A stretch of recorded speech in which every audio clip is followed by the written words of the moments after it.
one of these Toyzdays will get it, man. I don't know, it's funny. The worst part is we're sitting here chatting away. It's like, oh, couple I seconds know. too. Hit There the was button, and then it's like, there was 4 seconds left. There was 4 seconds left. Uh, Bootleg Toy Co. in here early. Acid 9 Toys. Acid 9 Toys going to be on the show pretty soon. Pope Toys. Von Fake Name. Headcase Toys. David Dunn. Zimmit Co. Super Terrible. Going to take a look at the Super Terrible piece. Jazz Wiz. Brilliant Demon. Abaddon 40. FKD Toys. What is up, everybody? Thanks for tuning in. We got a good one. Neckrath, what's up? We got a good one tonight. Gonna look at a lot of shit. Gonna look at a lot of pieces. Gonna look at a lot of accounts. Lots of stuff for sale in the brand new Tabby Doo Market. I've been saying it all week, dude. Tabby Doo Market. It's the place to be. What's up with you, man? How you been? not bad, dude. Not bad. Not bad. Tired as all hell. I think always though. Always. Sorry, I wasn't Sorry, just wasn't expecting that. For the bliss receptor popping in there, dude. Great question on the giveaway post this week, though. I like reading through those today when I was assigning the numbers. It was fun seeing some of the homies' answers. It was kind of comical to see how some of the dudes refer to themselves, I guess, or describe themselves. It was interesting. Yeah, dude, like a little Rolodex, right? That hopefully will be there for a long time.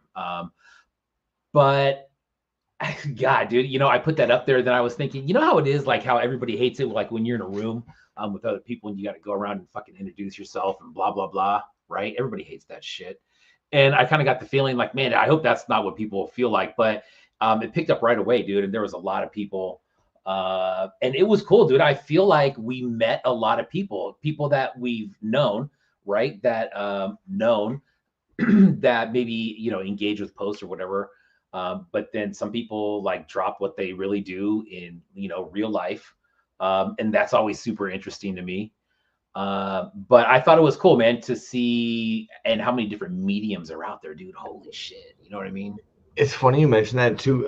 And actually, we're gonna have Hobo Toys hopping in, but they're one of the last few. There was a couple way back when I used to do unboxing videos. They were one of the last few artists I ended up interviewing before I just got too fucking piled up and stopped. But I remember asking them. It's funny because everybody handles the question differently, and I remember them at the time. Like typically when I would ask them, like, "So tell us, like, what's your name? What do you do?" You're expecting them to be like, "My name's Hobo Toys. I make kick-ass resin art toys," right?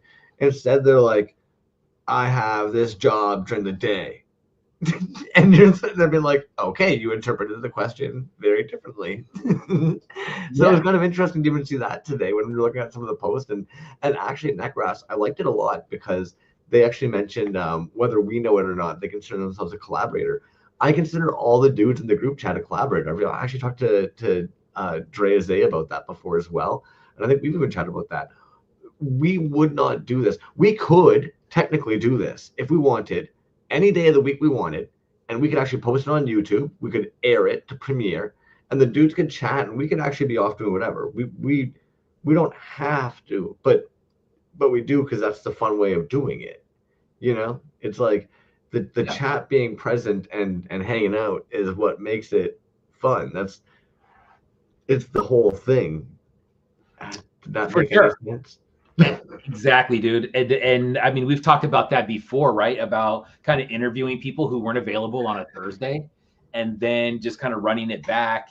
And I mean, I think it's odd enough to both of us to not being able to engage with people where we haven't done it yet. You know what I mean? We've had the opportunity to do it multiple times with multiple people that have never been on the show that are great fucking artists that I know people would love. But it's strange to me to have a pre-recorded thing on there and throw it up there. And then I don't know, man. I guess it's cool. Yo-Yo Dine, what's up? Squatch Breath, Cool Cat Toys. I think we would end up chiming in anyways. What's that? I think we would be present anyways. We would almost be like moderators in the chat anyway. Like we'd be present anyways. Yeah. Like yeah. Linz, what's up, man? Man, Australia heavily represented today. What is up, my peeps? but yeah, dude, it's we got a lot of shit going on tonight. Dude, when's the last time we did a show where we just kind of fucking surfed around and like talked about things? You know what I mean? Things that are going on, pieces. It's been a while. It's been a little minute, but I also think sometimes those are kind of my favorite because at the very end of the day, that's kind of what attracted me into this and kind of what kept me hanging out here all the time anyways was seeing all this shit that was just so amazing, so stimulating, so cool. Like even okay, so before the show, we often try not to leave a huge window where we're sitting here chatting before we go live. And yet in that like 5 minutes we got talking about the Angry Beast drop, that figure that they have, the magazine that came for it, and then other pieces that they've done. We can't help but talk about toys. It's what we want to do anyways. You know what I mean? So when we have a night where I'm watching you open up some new shit and we're going over that, and then we're popping through some tabs, and obviously there's a show or two coming up, maybe three. I think there's 3 or 4. Oh, yeah, straight up, dude. I saw, fuck, like just in the last couple of days, right? Robot Resurrection announced, and then GI Joe show announced today as well. That's kind of it, man. And it's like we always, even we recognized last year too, man, that like this, February, March, April ish is a nice little season for shows. You know what I mean? There seems like there's lots going on. And I think what's cool is it sounds like most of them are coming back. Dre, what's up? Yes, dude, right there. You actually bring up a good point. A lot of them are coming back, which again, for me, from my opinion, man, I think it's lovely when you guys do this kind of shit because like that's kind of the lifeblood of the community and this scene are people doing shows like this, meeting other artists. Is how we end up meeting a lot of different artists and finding out about different artists. Plethora of just work, man. So kudos to all the homies that are doing that. This one's gonna be Ocular Rhombus, the Robot Resurrection show, and also like what a great one for them, man. It's right in tune with the theme they have for their stuff. Very almost like Minority Report or Matrix. Well, and yeah, dude, I think his fucking apocalyptical piece would fit right into Robot Resurrection as well. That piece is fucking wild, man. Whoever has not seen that, go look at that. That shit is so sick, man. But yeah, dude. I mean, and robots just in general, right? Like last year, there were some sick ass pieces in there. I know there's going to be super sick pieces in there. I talked to him the other day for a quick minute about it. I think he said that there was over 30 in it already. But I mean, fuck, dude. You know what I mean? Like that Apocalyptico, the ones that have those crazy like formats like that, dude, they always guaranteed just birth some fucking super sick shit, dude. So that's going to be a dope one. Going back to that Angry Beast piece real quick, dude. That last Angry Beast piece, if somebody in this room snagged that, the multicolored glow one, raise your fucking hand, please. I just want to congratulate you because that's an awesome piece. I had it in my cart and I just was not quick enough. So, son of a bitch. Dude, I mean, are you kidding me? So I've been looking at these for a while and I, just didn't get one because I'm kind of stupid like that sometimes. But you were waiting for one. It's the last one and I'm just like, oh, cool. Yeah, I'll get that, dude. So I kind of fucking him-haw around, start chatting to people, go back in my cart. Your cart's been updated, sir, with fucking 0. That was sick, dude. You have one of those. Yeah, I'm fortunate enough. I've got the. I was showing you beforehand. I've got the grapey white one. It's still sitting down. Actually, I'll grab it in a second. But this series of figures, I love them, man. The whole idea of like this contrast between nature and toy, it's just fun to me. Especially like, I'm sure I'm not the only one. There's probably a lot of in the chat like this as well. Top of my fridge is a bunch of like fossils, shiny rocks, shit like that. So like I even told you the other day, man, like when we were talking about the contrast between knick-knacky figures, solid one-off designer pieces, action figures, and I was like, I'm a crow. Like there's no bones about it. If it's shiny, and I'm probably intrigued. Um, so like this figure is a dope figure in my opinion, man. Even like the little string bands, nice little touch. Um, You know, and I'll just say one thing, dude, about what you just said too about seeing shiny things and like that, dude. I think, you know, another word for that would be cool, right? Like when something's cool, like no matter what the fuck it is, whether it's just like an action figure or um, a sculpt, you know, whatever it is, cool's cool. You know what I mean? And I think fucking, you know, cool shit sells. You know, and it's fucking like no matter what it is, like I like cool shit. I like to collect cool shit. I like to look at cool shit. That's fucking cool shit. well, God, like that's that glow, man. Like fuck off. ordinary in the house. What's up, man? Um, but like I was saying, like we were talking about for the show, this one might still be sitting in Motherfucker, Hamilton dude. somewhere. That's where? That one might be in Hamilton potentially. Um, Brachiopods Monster now at Freak Show put on at Goop Dude in Hamilton. Mm. And then like I know a couple of dudes that actually have that fucking the one at the Rock, dude.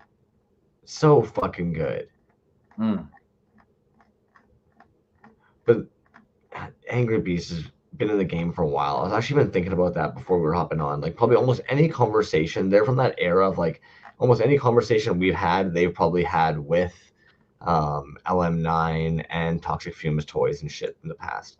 But this was one of the last drops, the Xenolith end game. It's like, dude, Bro, this that figure was so fucking cool. with the one green boot and one blue one. Look at that shit.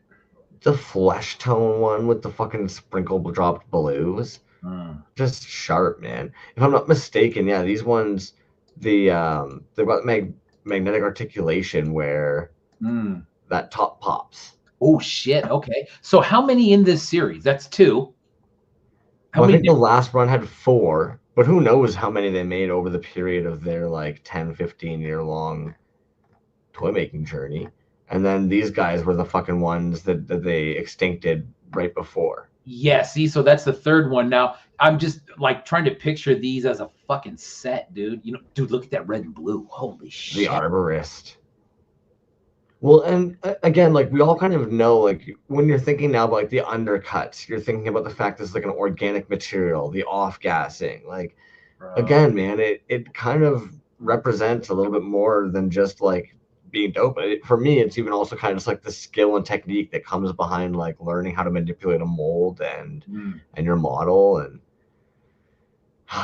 yeah, sexy pieces, man. Super sick. But yeah, as a set, man, I think those lined up as a set is fucking like stellar. You know what I mean? That's a super cool set. I'd love to see their collection, man. Oh god, I bet there's some wild stuff in there, dude. You know what I mean? Like you can imagine. I mean, I know that if I was making something like that, I made one that I just thought was like outstanding, it would be hard to let it go, right? And I'm sure there's a lot of artists like that where you see their personal stuff and you're just like, holy shit, you know. And then I know there's other people who are just like they don't want to hold on to any of their stuff. It hurts like that, probably, eh? He keeps a little, you know, just for record keeping purposes, I would say, yeah. Fair. Yeah, definitely not a hoarder of pieces for sure, man. I mean, like he used to have a nice drawer where it would be so fun, dude, to go over there and just go through the drawer and you're just like, Jesus Christ, dude. And that kind of dwindled. But the fire is relit, my friend. So stay tuned for some of that shit. LM9 actually, on their door in their apartment complex, got a little basket that they'll often throw casts in there. And even they said, like, there's times they're sitting in their apartment, they can hear the kids outside the door and they're picking through, being like, oh, look at that, and then running off with them and gets them all stoked, hearing them just run off with us. Gotta love it though, eh? These little kids picking up some LM9 pieces. We're sitting there being like, that's what I thought was so funny, dude, about like he did a post, right, where he had set up a table and he had just like like some pieces on there, right? And I'm like trying to do a screenshot of him on my phone and then zoom in to see exactly what he's got there. And I'm like, holy shit, dude. Like if that stuff was on his website, it would sell out instantly. You know what I mean? And he just got a table of it. And what's funny is that people are walking by and they have no fucking clue sometimes what they're looking at. And you're just like, holy shit, dude, how does that table even last that long? Which is, you know, and I think that's right there. That right there, what I just said, I think is the difference between Designer Con and Assembly Required. You know what I mean? Where Assembly Required is a much more specific room full of, seems like people that are kind of in the know of kind of everybody here. You know what I mean? Whereas Designer Con, it's huge, right? And you do have that portion of the resin room or the you know, resin aisle, I should say, or vinyl areas. But it's a lot of people walking, just kind of walking through, you know, and not really realizing that, like, holy shit, man, there's a table full of fucking epoch stuff, right? That's just insane. That sells out instantly fast. And you're looking at it day after day, like, fucking A, man, if these people only knew, like, the people that are into this shit, how fast that stuff goes. Well, okay, with LM9 though, because at the moment even like one, his lab, yes, he probably keeps one for record purposes as well. But at the same time, like Von Fake Name would probably attest to it, dude. You walk in there and you're sitting there being like, dude, how the fuck is this not on your website somewhere? Like, this is a dope as hell piece sitting in the lid of a printer paper box, chilling over here, right? Rows of them. And you're sitting there being like, but I would imagine to a degree, this is simply coming from my brain. This is not anything they have said. This is literally just coming from me, maybe kind of like trying to piece together parts of the scenario. They're probably like Dreamcast Studios, Dreamcastle, where the work they do under NDAs sometimes and the work they do for fun, they have to be careful where those two worlds might overlap in any way. And it's fine when like you're in a tiny room at Eyesore and 100 people, maybe 200 are going to come in over the weekend and see those pieces versus putting them on your Instagram page where you've got 10,000 followers and dudes you might have done a project with see it. Right. Same as like somebody comes over here and I might be like, yo, dude, listen to this stupid fucking thing I was working on. Right. And I play it for them. I never upload it or play it or show it anywhere else because it might be under an NDA.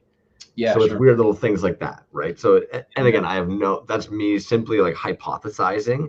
But I know even when I'm just going to shut up.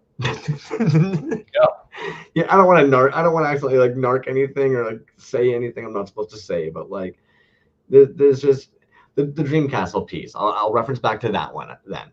There's pieces that just shouldn't exist, right? You make a 4-up for something for your job. Your job then makes these tiny little things. Tiny little things never go anywhere, and you're later holding this giant sculpt that never existed. And 20 years later, you start molding and casting things. Nobody's really looking, being like, hey, you sculpted that 20 years ago.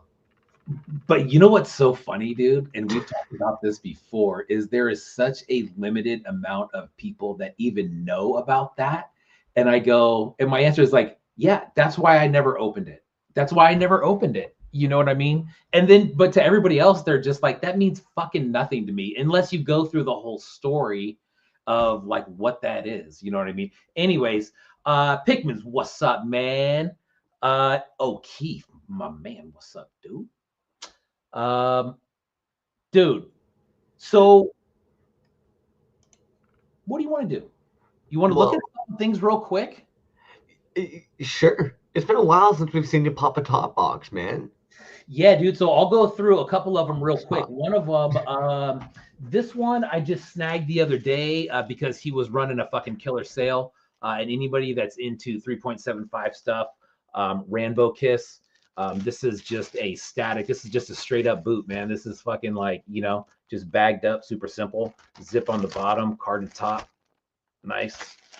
This is just a static Boss 3.75. It's got like, man, I don't have my UV light, but I think it's got some shit to it. You know what I mean? Like, you can tell it's got a little bit of like a peachy tint to it, which is cool. Rainbow Kiss. RANBOWKISS. Give him a follow if not. But like I said, if you're into like 3.75 shit, boom, they display super nice. Next one that I'll show, you got the General Enos show coming up, and he was now. I mean, I had to jump at this, right? There wasn't very many of them, but he was doing the pink one, right? This thing was $30 shipped. $30 shipped. This thing's a fucking monster. Bam. Right? Bagged. I don't have fucking A. The header's dope. I mean, if you know what I'm talking about with ETC header cards, they are like substantial. They're fat. Sticker. Man, ETC's got dope stickers. Also nice large stickers there. But yeah, General Enos, man, I got it in the pink. Like I said, $30 shipped. But I don't know what the regular price was. I don't know, 50, some 60. I think that's still worth it. Articulated. You know what I'm saying?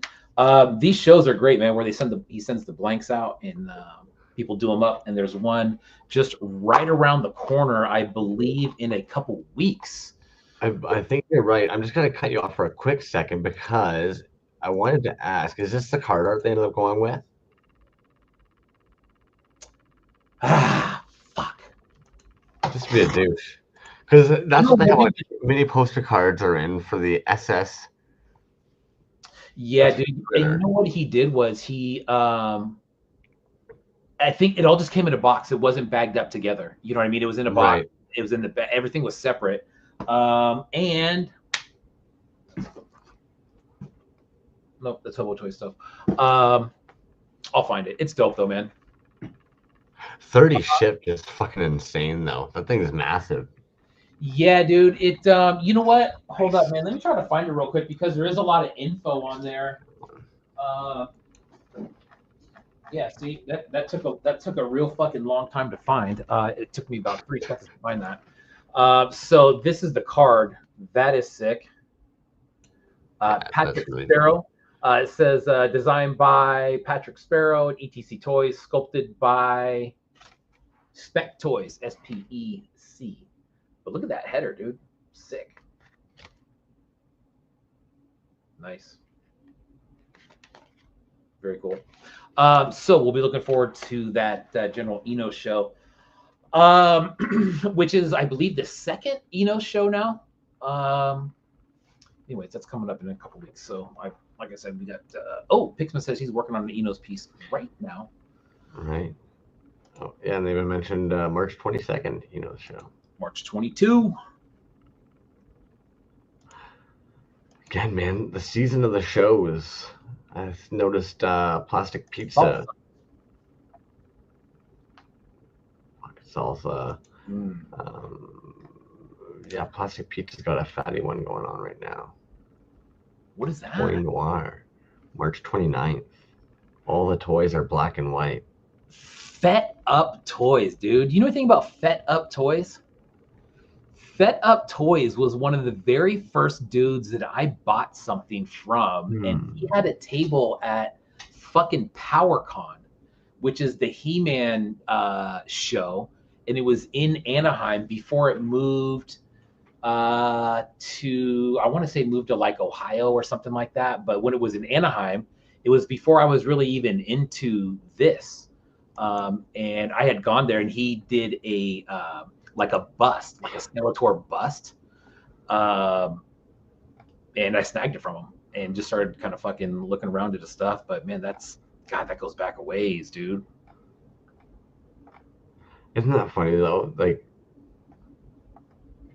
we've been here a bit now, man. I was thinking that too when I was going through some of the giveaway comments tonight. Just seeing some of the homies chime in, Burial Boba, Fuck Toys, those dudes, and you're thinking to yourself like, "Fuck, we've been chilling with you boys for a minute now."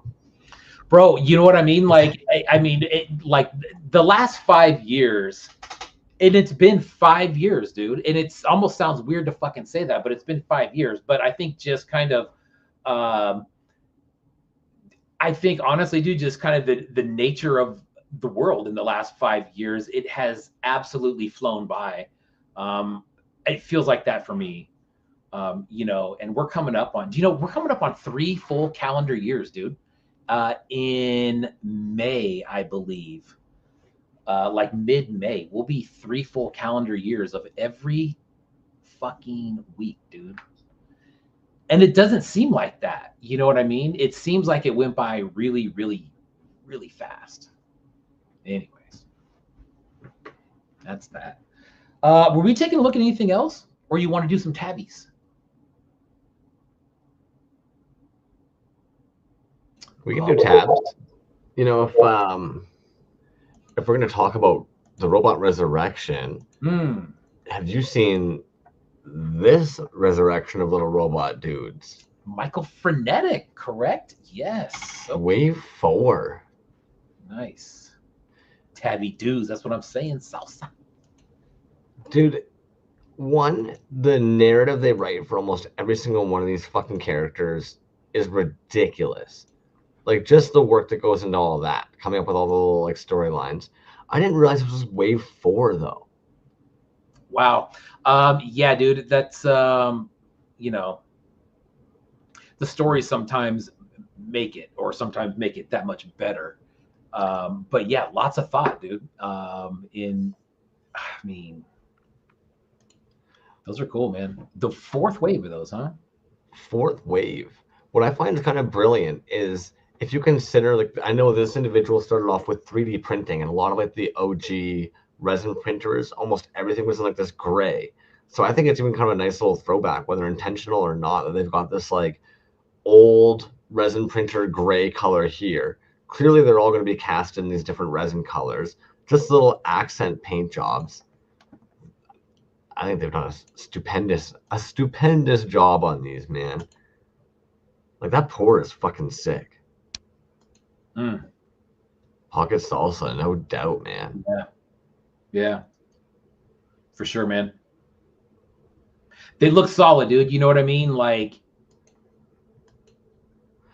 well, and again, I can't believe that it's already been 4 waves. Really fucking clean, dude. Shit. Damn, those are good. Those are good. Some dudes. I did end up actually reaching out to Michael Frenetic. They would like to, at some point, we'll drag them in at some point. Be on the show? To be on the show.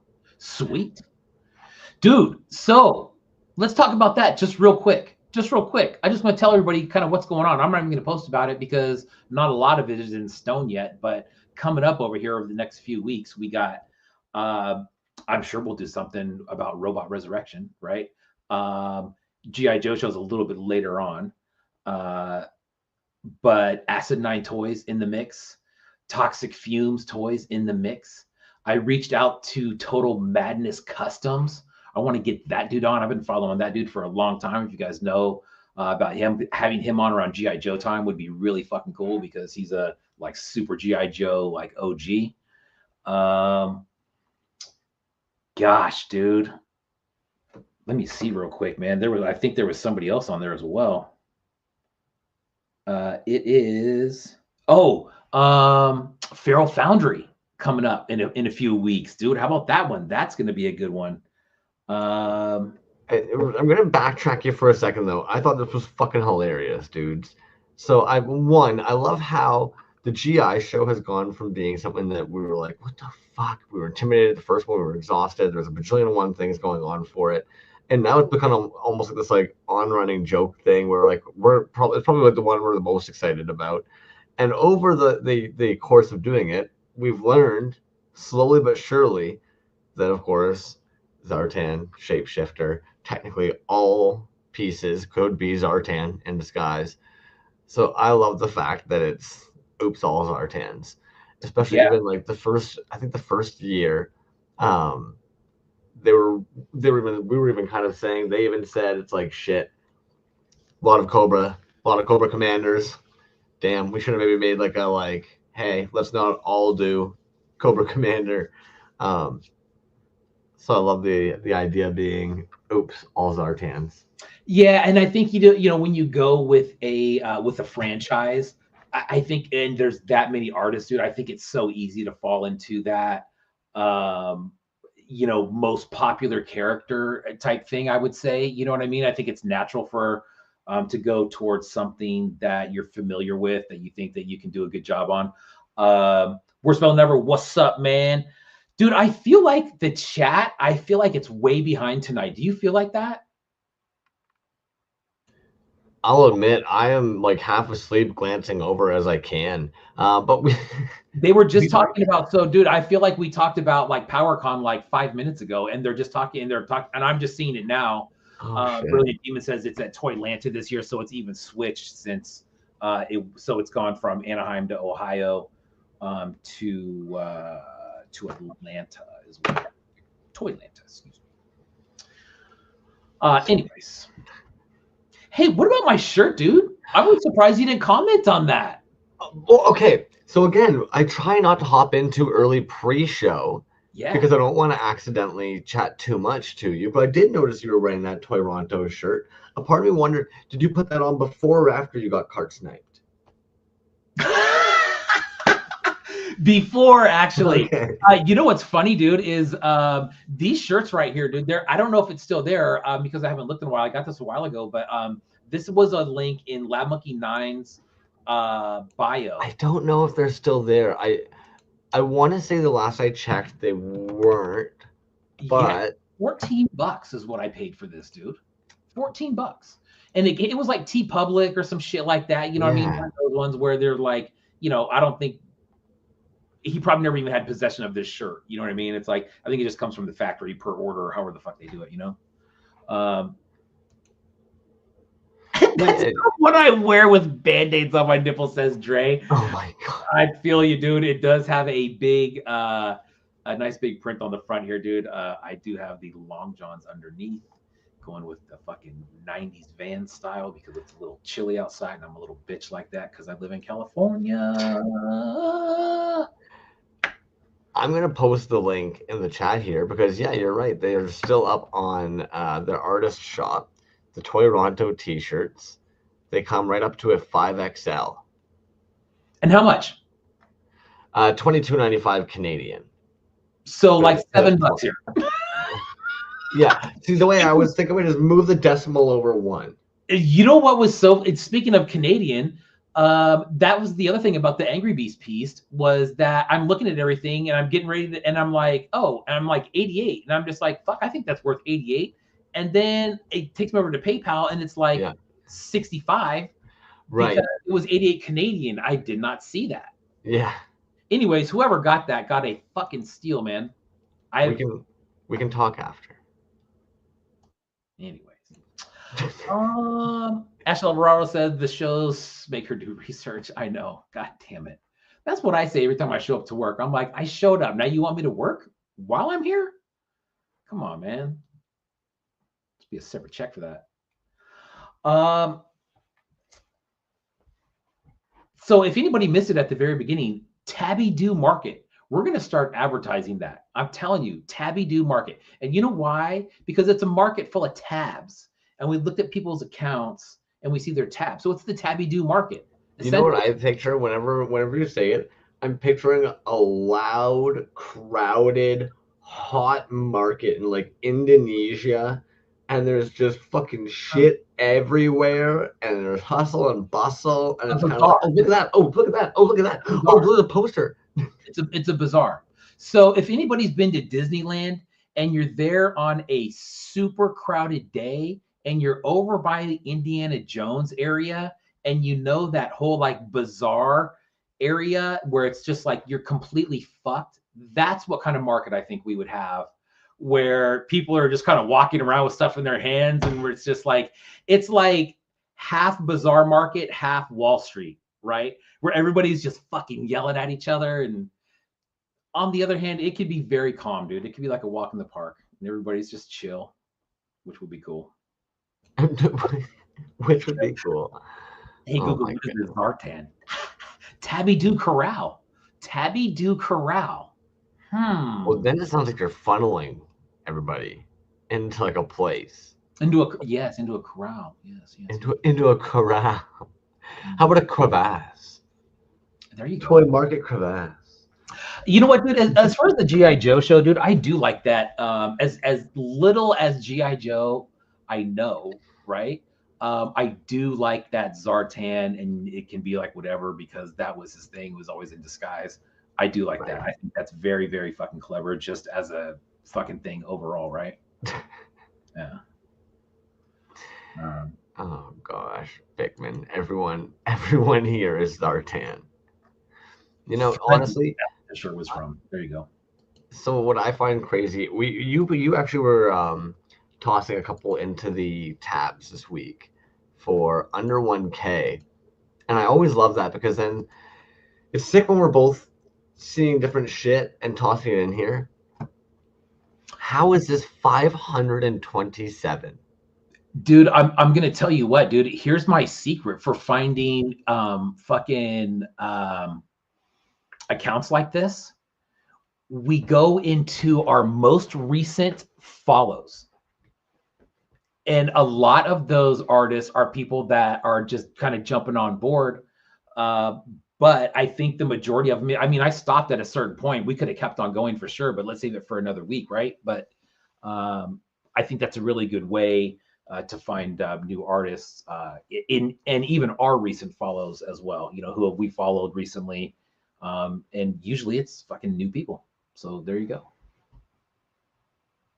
That's dope. They were at Decon. That logo looks familiar, man. Maybe I did see them. There was a vinyl. I don't want to say a vinyl alley, maybe a vinyl row, something like that. Where I mean, there's kind of vinyl all over the place, but those are dope. Those are dope. I like that it comes as like a little set. Yeah. And then of course, I don't know what the fuck this is. But this reminds me of something we would have seen on like what's that movie about the toys that are alive when we're not looking? Toy Story. There we go. Oh yeah. Yeah, aren't those a trip? They had and I don't know why I saved that post in particular. That's not their most recent post, but you know what's interesting though, dude? But look at that, and the quality of that reminds me of someone like Better Days. You know what I mean? Like Better Days Toys has really fucking just like super clean. How fucking weird that is. You know what I mean? Look at the butt. I didn't realize they had little bums. Why? I want that as a table. That would be sick, dude. Can you imagine that as a table? Oh my goodness. Hey, an ottoman. There you go. A whole empire based on resting your feet up. How about that? Candy flip toys, right? Yeah. 950. Just fucking weird. Yeah, right? I imagine Safubi. I don't even know, dude. Yeah. But yeah, what the fuck? It's a trip, man. And it just goes to show, dude, how many people are out there that we don't know about, man. We could probably do this show for 24 hours straight and not even have 50% of, accounts that are actually out there that are doing something similar to that, Well, even all the different mediums they end up seeing. I think we ended up pulling this one up shortly after they did their interview with Toys on Tap. Yeah, right. Super fun piece. This is going to be Dazer Toys. Dazer Toys. And then, again, like, notice a lot of Safubi at this. 690. Dude, that one with the second row there. These guys. Yeah. I mean, how fucking cool are those, dude? I'm intrigued by this joint piece that looks more like skeleton. Yeah. Do they slide up? Those are awesome. Kind of like You know, maybe. Oh, they were at Gam Jam. Okay, so man, I know Eddie was at Gam Jam. That was the thing that's put on by Buona Spoons, I believe, out in Yeah. Portland, PDX. You know who knows a lot about vinyl? It's Gravy. Salsa. Maybe Salsa knows about them, but yeah, Fair. 17 posts. It's interesting, dude, that it's a smaller account like that, and they popped up at some place like Gam Jam. Gam Jam, there's a lot of from what I saw. Lots It's of weird, but it's not weird. Like I feel like sold out. Rampage is Yeah. kind of just one of those dudes who up and coming makers who've been collecting for a while, like they kind of know, talk to that dude. Like he's done it all. You know, so I'd say like Rampage and Buenos Boons are like this.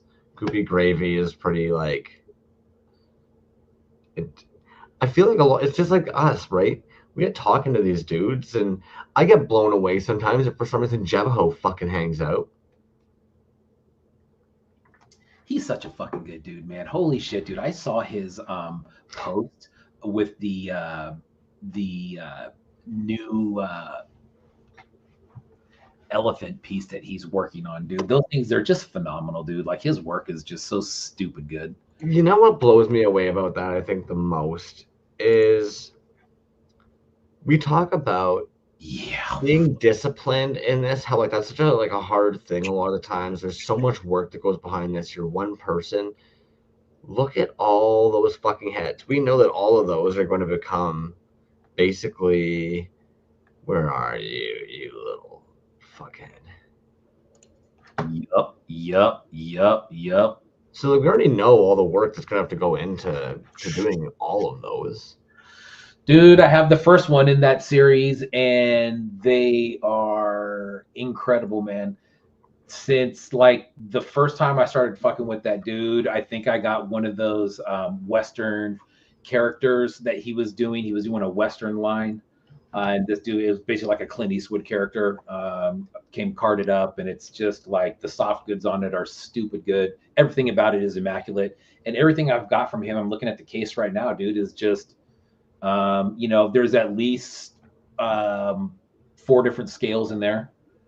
Um, Flocked, painted. I mean, they're just marble, glow, translucent, flocked, and every single one is like, fuck, I don't know how you would do it better than that. Here's one that I know we have pulled up before, but these are just absolutely stupidly cool as well. Trouble Toys. Pikmin. I did not see that. I did not see that. That's fucking interesting, dude. That is neat. That piece that they had in Apocalyptico was, I mean, it was incredible, dude. That thing was just so, like, we talked about it, and we talked about it a lot. That thing was nuts, man. It had like electronics all up in it and shit, remember? And I think the finish on it was just like, I mean, that thing was right off the shelf, dude. You know what I mean? That was like a fucking legit, I don't know. It's just, I don't know what to say about it. It's just fucking, I feel like anything I say about it would be underselling it. Look at these. This is 140 followers, and look at the fucking the Frankenstein right there. I mean, Fuck the Frankenstein. Come on. Also 69. Sorry. yeah, right. What was your first post? That's one thing that I didn't look at. Oh. For all I know, it could have been fucking 2 months ago, and now all of a sudden it makes sense. You know what I mean? But they didn't have No. posts. Damn. 2022. See? Yeah. Well, I mean, This is interesting though, and like this is kind of what we're seeing Hobo do now. yeah, Plastic Nebula is that one, Jazz. If that's, I feel that like the delay might be fucking us up a little bit on that, but Yeah, for the soft goods guys, it's gonna be plastic_nebula. But for some reason, 140 followers. Fuck, Toyz is right on the ball tonight, man. Beating me every time. But yeah, you're right. That Frankenstein. Sick. Is it flocked? See, I'm looking at the limbs here, trying to figure out what material this is as well. The face looks like it's flocked to me. I don't know. Maybe it's not. You're flocked. I think just. Oh, is that? You're right. The hair looks like it might be. I think it's just painted. $70 shipped in the US. Oh, that's cool. Duckhor, what the flock? That's what I'm saying. But you got prime example where like, and we've said it 1,001 times, man. You're gonna do this shit, like you gotta love it. Like, don't be making these because you think suddenly like you're gonna be famous and selling 1,000 toys and women are gonna be lined up at your doors ripping their clothes off. Like, it's not how it is. And for you, it is. No, I mean, we can't all be that lucky. No, I think that's super. That's legit, dude. And then that makes you think, okay, then what is it about? If you know that like that's not going to do that for you, you can X that shit out altogether. You know what I mean? So then it's got to be something else. You know what I mean? And I think you gotta love it. You said before, where it is, yeah, it is the fucking pieces and all the dope shit, right? But it is kind of hanging out and talking about it and blah blah blah, all that shit. You know, well, we know. But I mean, all of the dudes, the amount of work we see them constantly putting into their work is wild, man. And we've talked about it 1,000 times with 100 different makers. No one's seeing it come back. Yeah, that case. This one's dope, dude. You know, I did a little research on that one, and that one actually goes back to like summer of last year to when that was in the factory. So that one's been a while coming. There was a little delay, and then it looks like with one of the pieces, I think, and then they got that figured out. But yeah, that's what was another new account for me. But that's dope, dude. Yeah, what an interesting piece. That's gorgeous. You know what, dude? It's like I have vinyl, dude, and I don't really not go, you know, head first into vinyl because I don't like it. The problem is I like it too much. And if I start diving into it, dude, there's so much that I don't know about it, but it's almost like everything that I see is fucking dope. Like, you know, I started looking at like some Justin Ishmael stuff, and I'm like, fuck, dude, that stuff is all dope, you know, and it's available, it's out there, it's not cheap, definitely not cheap.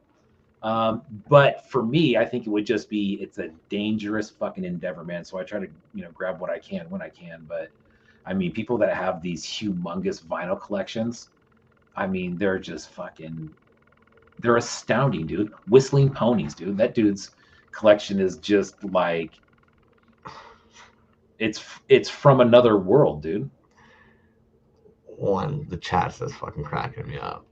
But two, the different paint apps we're gonna see of this. This is one of those ones where if I won the lottery, I'd want like 10 of these just to try and paint up a bunch and have maybe somebody else paint up a couple and have some just in blank colors. That lilac is fucking gorgeous. Yeah. Dope. And 497 followers. We're coming up on 1 hour. I just wanted to lay a couple things out there. We got Hobo. I got to get through the bliss receptor stuff. That's probably going to take me a good 15 minutes. So just so we're on track. If we go past 2 hours, we'll go past 2 hours. I ain't tripping. I'm just saying. We didn't talk about it. When's the last time we talked about a schedule? Remember when I was sending out a schedule and that lasted like 2 weeks? Well, and then just fucking like off the table, never heard about it again. We're not the most organized. Well, it's not even that. Okay, I was thinking about this earlier today too, because like I know we're pretty quiet about this stuff. I think a big part of it is like we know all the makers out there. every single one of these pieces we've seen, we think about the like hundreds and hundreds and hundreds of hours that went into making it, on top of taking the pictures, on top of painting them, on top of posting them, all the work that all the dudes do all the time in the scene with their art. So then this is like our toy.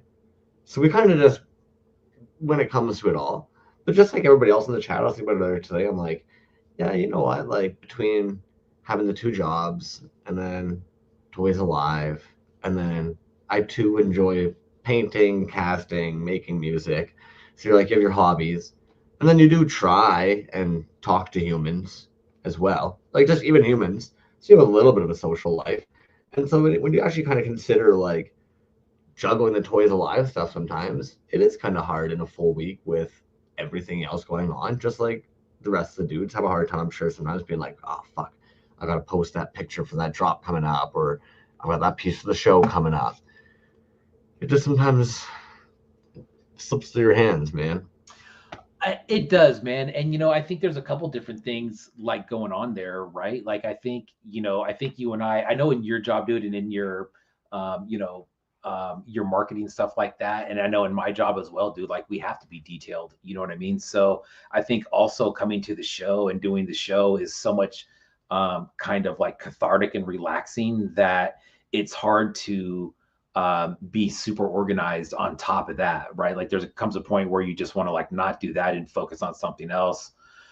The other thing is, dude, I think like you and I were talking about the other day, man, like, even if we were super fucking organized and even if we were on top of our YouTube account, like at the end of the day, man, what the fuck does it all mean, right? Like we're not going to make, So we're not going to be able to fucking retire or stop what we're doing from our regular jobs or anything like that. There's not going to be some fucking, that's average kind of it. call us up.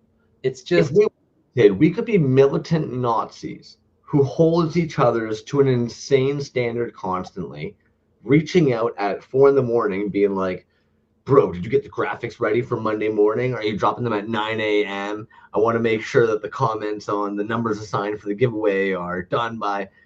We could. We'd probably go to fucking hate each other. well, see, and that's where the fun is stops, dude. For me, the fun stops when it starts to feel like a job and like you have to do it and like there's an Yeah. obligation to do that.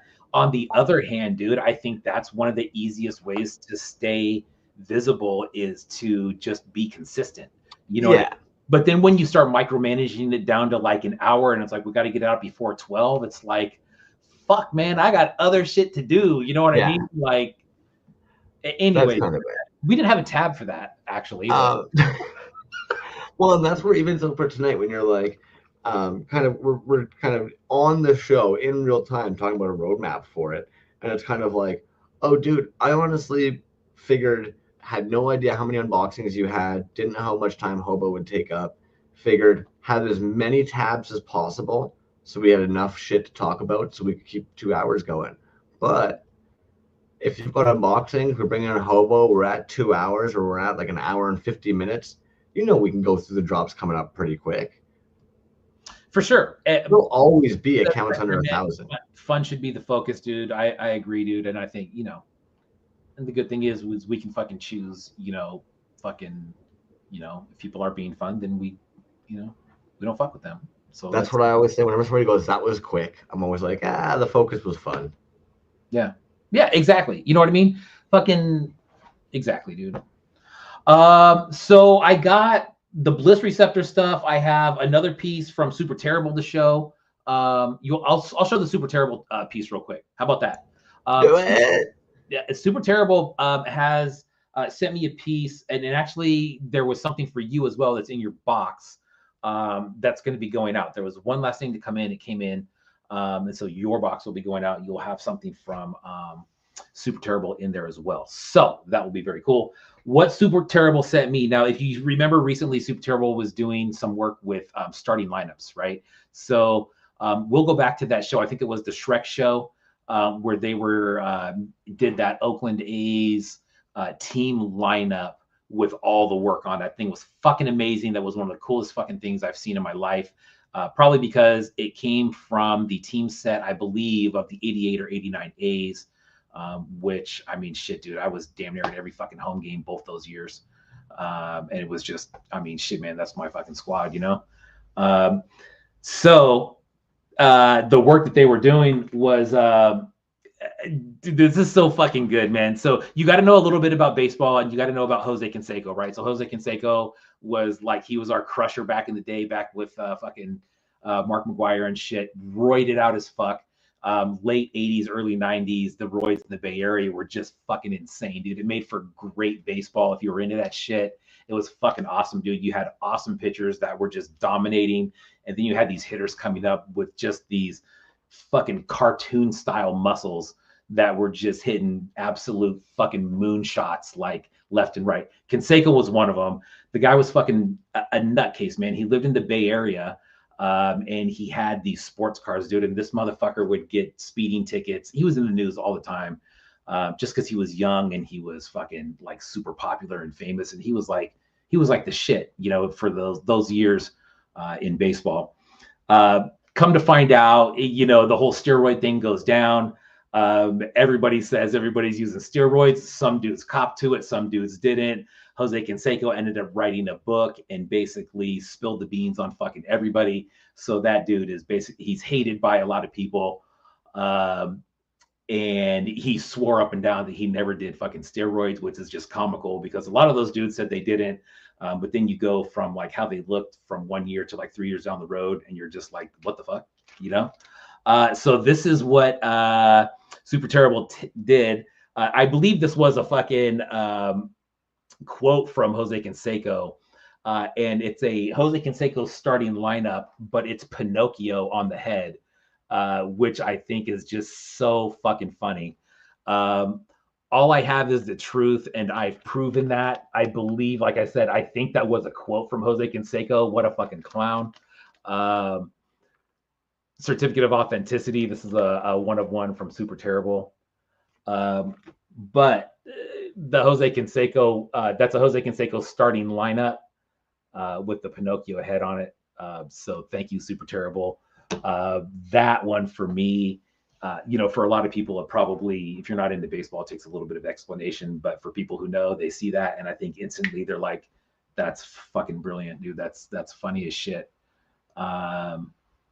And it's funny. I think as an A's fan, it's something that you know, me and all my A's fans friends, we look back on and we just fucking laugh. And I just say, hey man, you know what I mean? In '89, we still swept the Giants 4-0. I don't give a fuck what anybody says about that. It's history. It happened.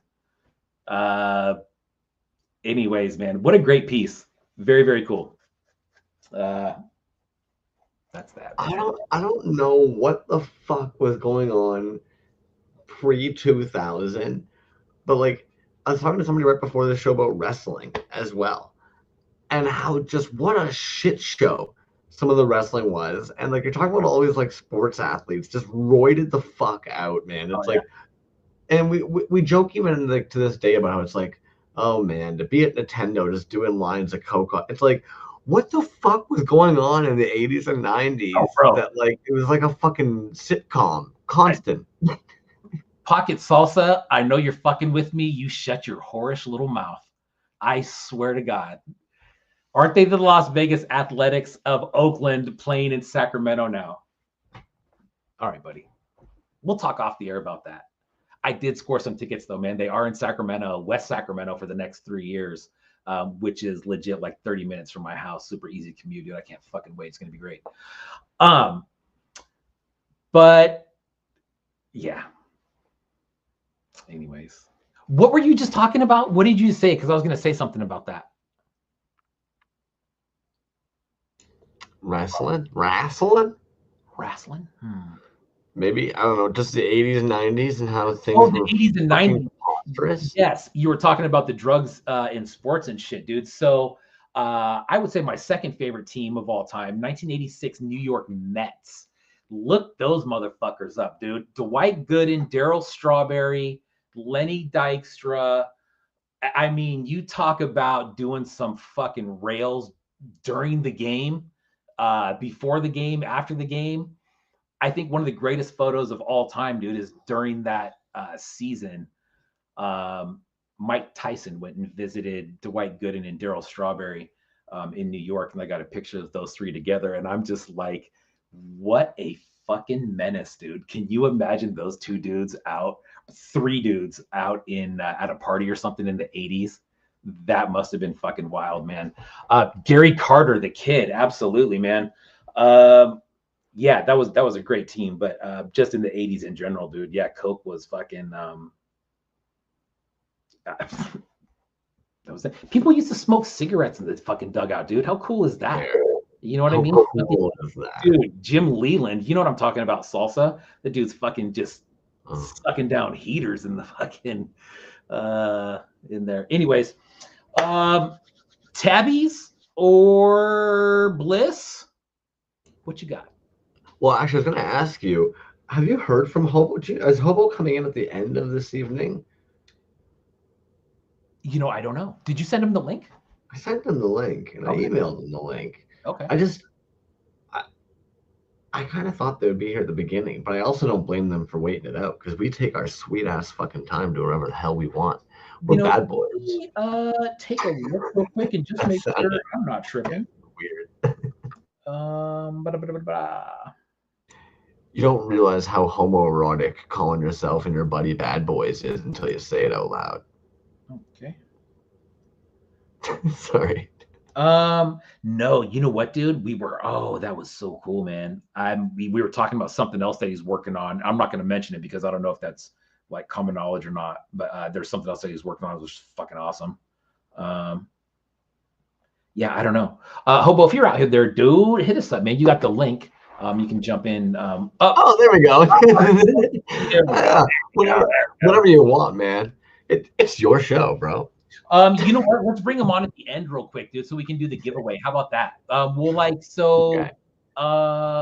10 to 11? About like maybe 30 minutes, if you're cool with that, man. And then we'll hear about this is a fucking amazing giveaway, by the way. And then we'll hear about that, and then we'll spin and get the fuck off on out of here. I wish that you have one in hand. You can see it, dude. I want like every one of them. I'm not even a big fan. Okay. I am weird about fabrics. That's the best way I can put it. I love plushies because for some reason I like cute, soft things. I am weird about foreign fabrics. At the same time, when I look at those fucking pieces he made, they remind me so much of like a Cabbage Patch doll, or did anybody have one of those glowworm as a kid where apparently it was like you'd kiss its cheeks and they would light up or whatever? That combo of like fabric and resin. Are the legs hollow? Is the head hollow? Is this all rotocasted, right? Yes. Oh, that thing is fucking cool, man. You know what you said, dude? That is a great description of what it is. Super plush on the body and soft goods, right? But resin belt buckle here, and the rest is resin. Fabrics. The way they've done the seam work on that is fucking stupid, dude. Bro, look at the tag. The tag. Yeah, I mean, come on, man. That's fucking like, that is something that you would find on the shelf. Like, I opened this up and I don't know what I was expecting, to be honest with you, dude. But the quality on this, Pikmin, dude. All you got to do is you got to be a weirdo and brag about yourself in the chat and what you do, and then I'll give you a number. So cool, man. Yes, they're fucking gorgeous. If anybody hasn't been to their shop, they've got a couple in their shop as well. Fucking just, I can't put my head around the amount of work that probably went into one of those, man. Yeah, straight up. Are we doing Bliss stuff now? Or you know what? Let's save Bliss till we're done tabs, because you got a really cool Bliss one too, don't you? Yeah. So we've got a 25-minute ticker clock in. Is that what's up? 20-minute? Yeah, I'm gonna need probably 15 for Bliss receptor stuff, just because there's 1, 2, 3, 4, 5, 6 pieces. So 10 minutes of tabs then. Yeah. Neato. Check this shit out. I think you might have actually pulled this one, because this is my first time seeing it. Yep. Deep fried vinyl. Another one that I know nothing about. But super fucking cool, right? And 220 greasy soft vinyl toys that are good for the soul. DIY, handmade, limited release. This is the part that I always find wild when we find accounts like this. We've talked about this often. Quantity. It's insane to me when we see accounts that you're like, again, so okay, you just love doing this because at 220 followers, you're still making an army. Whether you've got people busting down your door for them or not, like you're just like, fuck it, I'm making an army of this. Salsa, I did not get that yet, man. I'm gonna track it right now and just see where it's at. Yeah, I don't know if you saw this Skeletor looking one with the little red knife here. Oh, that's fucking cool, dude. God dang it, look at that. Not that you like Skeletor. He's all right. This shit, though. And we've actually talked about bringing low tech in for this too, man. Saruga Mark's another one that we've kind of poked a little bit about this. But this whole fucking like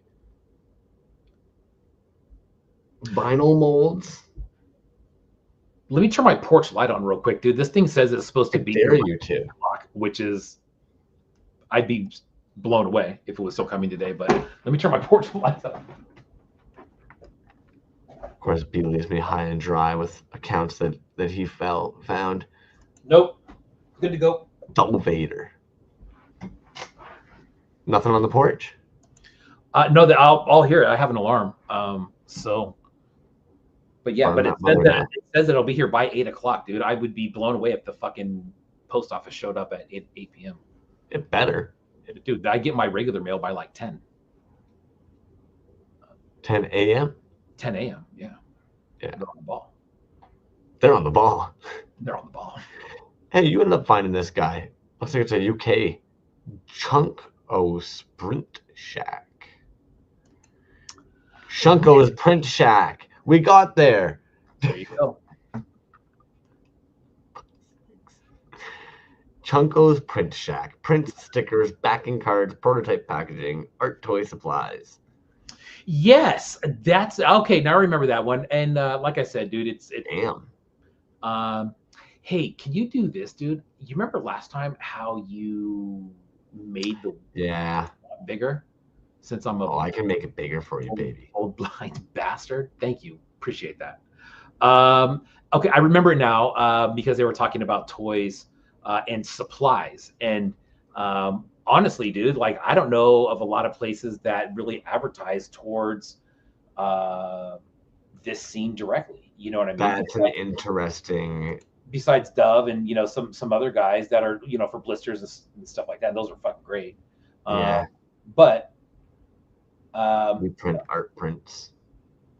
Yeah, and they look like they do a little bit of everything there, so that's cool. Yeah, man. Good find, yeah. Pins, stickers, figs. Swindon. Now, was that at a show or is that at a store? That's at a tattoo shop. Oh, okay. Good German. But damn. That's cool.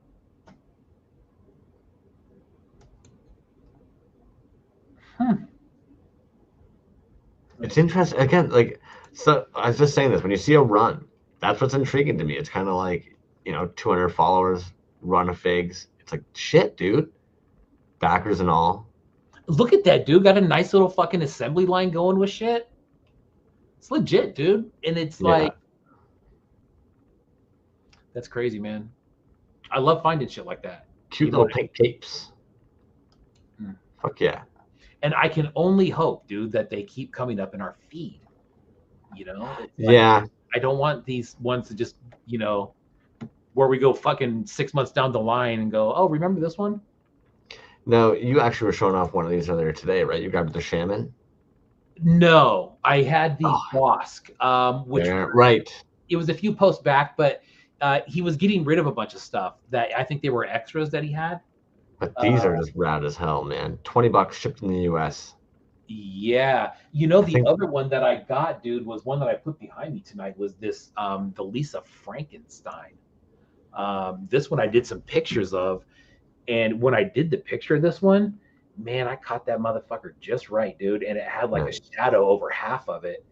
And I don't know, sometimes it hits it just right, dude. And you get a certain look with a facial expression. Well, I That, know photography is really like toy photography is really not your area. So like, I'm glad it worked for you. yeah. But you know what I mean, dude? Like, I feel like I get a different feeling from that look versus that look. You know what I Oh, mean? 100%, dude. That look versus that look a little bit, or like that look, like that, like looking down at an angle like that, that looks like something completely different to me. Anyways, that's a dope ass figure, dude. He had some of these, and I think this was the only painted one. But it was you remember the Lisa Frank style, right, from the 90s. And that backer had that Lisa Frank style. It was sick. I know, okay, this is gonna be above 1,000. Fucking A, I love this, dude. Yeah, the Cappy drop was so fucking good this time, man. Bro, that one, Anybody? the white one with all the multicolored white Oh, mother. That was yeah. Anybody who doesn't follow the Cappy, so this is what's fun about Glyos. Um, a lot of our homies use the Glyos articulation as well. But the way that these characters can all just kind of click and interchange, and once you basically have gotten the factory to make certain like molds for them, so you can basically repeatedly get pieces made. Oh, this is the piece that you're talking about. Yes, yes, yes. So good.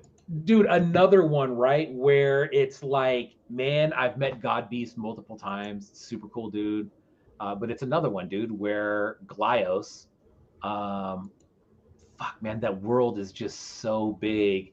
Like you can really get lost in it, and I could see like somebody's collection if like once you got into this, just like this completely taking over. It's brilliant. In my opinion, it's absolutely brilliant, man. Even as somebody, so typically I try and avoid, and I know it's so stupid. This is right on the cusp of what I would personally normally put my dollar towards. When you put your dollar towards the world you want to see, this is unfortunately on the cusp of it for me typically, because it does feel like it starts entering into that factory realm. But what's dope is the more that you start seeing, those times I look at pieces and I'm like, oh, that would look so good on my Swamp Thing one, the Bognar by fucking you know what I mean? And I can't help but look at my Bognars sometimes and see other pieces. And then on top of that, let's say you get one of these guys and they come with like multiple heads. So you have all these extra limbs and stuff, and you start putting them into a little like collection and side box. But then you start having like enough that you start building new characters and attaching things. And before you know it, you've got, yeah, it just enters into a whole new, it's like Legos. It's grown man Legos. Stormico Station had the pre-orders for this. I know that we ended up kind of talking about this a little bit. Max Padron ended up doing the sculpt on this one, man. This I already fucking love. The fact that we've got Max Padron doing the sculpts and somebody now making a mold and doing the love collabs like that. You know what's funny, dude? So here's something for you. Here's a fucking old school name. I have one of those, like the original pups, right? It's kind of a little piece. Guess who I got that from? Fucking Dr. Arcane. How about that one, dude? Oh, damn. Yeah. Remember that? That goes back probably 4 years, 5 years. Are they making anything under a different name at all? I don't think so, but I think it switched over to like a comic book type thing. Okay. Yeah, I think like the resin pieces like took a back seat, but oh, those are sick. Yeah, and I know this account is above the 1,000, but these were just too hot not to show off, man. So fucking cool, dude. This guy's shit is so fucking cool, man. Yeah. Same as he's been making these little like the. Yes, dude. These are dropping Saturday, 1 p.m. Eastern, along with some other goodies. And it's kind of like, are these dropping? Are these going to be dropping? Blind bags available Saturday. It's like, shit, man. Dope. Those are sharp. It's fucking. Yep. Yeah. Master of some horror figs in there, dude. Fletch said he was looking for Arcane recently. Yeah, dude, that one goes back a ways, man. I don't know if that account is actually still there anymore. I don't think it is. Speaking of horror figures, wanted to show off this guy here. DNS actually brought this to my attention today. Figure Fiend Toys. Oh, like, this is stupid, man.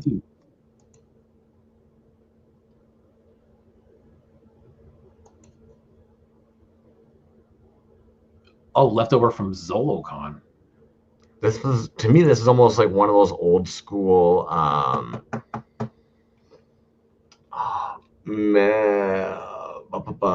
what is it? Mecha? No, fuck, dude. It's eluding me. From like the 70s. Dre will probably fucking catch it, if not Folklorian. I can't think of what the name. Nice. Anyways, Gesundheit. That damn Joe has a Saturday drop, Friday drop. Oh, Yeah. fuck. Yeah, there we go. This is an interesting one for them, man. I was kind of surprised to see a figure like this from them. Yeah, especially with the mixed parts like that. Articulated parts like that. They have a nice little articulated too. Check Nico. it out. Look at that articulation in the elbow there, dude. Is that like a ball joint type deal? I don't think it's a ball joint. I think it's going to be similar to the G.I. Joe, where it's basically going to be like a C clamp and then a peg through. Gotcha. Yeah. Okay. Or pressured. Yeah, he actually has. And you know what, dude? What's cool? Oh, I fucking love those, dude. The cultists.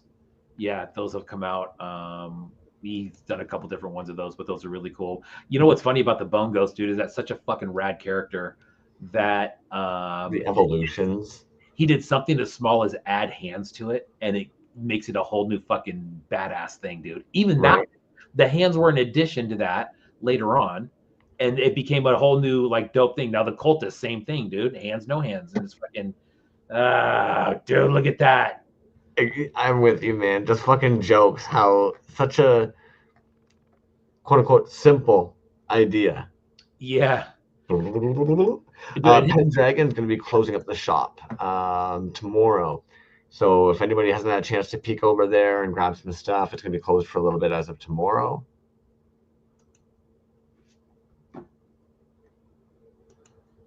And Toy Art Gallery. Why do I have this tab open? Was it for anything cool? I think it was for this guy we ended up having. There was actually going to be a 12-inch Japanese soft vinyl customized enthusiast. I'm not sure why we had this tab, homie. That's how it goes sometimes. We've talked about the Angry Beast one. We talked about Mako Frenetic. Dr. Plops, man. I don't know if you ended up seeing these done up recently. I did see those. Yes. Oh, the glow on this fucking dude is fun. It's nice to see them working on some stuff for again, man. It was a little moment there that weren't getting some stuff, but fun concept, interesting. Yeah. Dope dude too. Straight up. Maybe he's not following the old Dr. Plops. Some Sean Skirvin, just ended up dropping a little thing of some Mogwais. What else we got in here? Small Monster Toys, Vinyl Company, Ugly Weird Vinyl. I don't know what it is about this, but I kind of fucking like it, man. These weird little turd guys, specifically this bug though. Prime example where like I had to double take and scroll further earlier on today and double check that it wasn't CGI'd. Just one of those situations where Homeboy actually looks like he's been like AI'd onto the background. Yeah. Right. But no, just a really weird, ugly Homer Simpson slug. Yeah. Boom. It's almost got Brat vibes to it. And since we're on the vinyl, I would agree. Yeah, you're right. Actually, does some Brat vibes. I don't know if we've gotten to some shipment, but I feel like we're gonna see a drop soon, man. I feel like they recently got reacquired or their molds for a bunch of their figures, and suddenly there's a whole bunch of posts of a whole bunch of stuff being pulled. So I'm kind of hoping that we get to see a little shop drop soon. Those are weird, man. Those are cool. They make some very strange figures I find they're charming. That's maybe the best way I can put it. Mm. Typically, they're gonna have fun little stories behind them as well. Something about like this Charlie Brown-esque fucking one, just Yeah, right. fun. Anyways, I'm gonna stop sharing because I want to see your bliss receptor box before we drag Hobo Toys in here. Oh man. So bliss receptor. Um, I honestly didn't know what was going to be in the box, dude. And holy shit, man! Like, Bliss Receptor. We've all seen his work in shows. There's posts occasionally, but as far as like making runs of stuff or selling stuff, even the one-offs, which these are all one-offs, um, like it's just not a thing. You know what I mean? Which I think makes it even cooler. So super rare. And if you've been on his page, man, some of the stuff is just, I mean, it's absolutely nuts, dude. Some of the stuff that's on his page, like I said, has been in some recent shows. And I think when we come across those pieces, everybody's just kind of like, holy shit, man.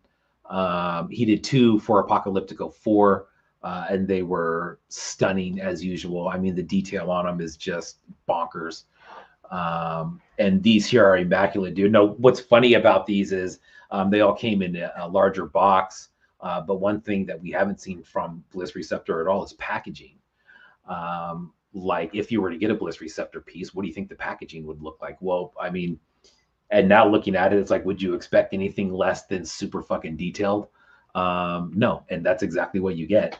So a couple of these first ones are recent showpieces. So this was from D is for Dracula, humor in the jugular vein. So this is the box, right? Now this is a black box with a sticker printed, right? And then the back side has a whole story about the piece right there. All right. So that's the packaging for this one.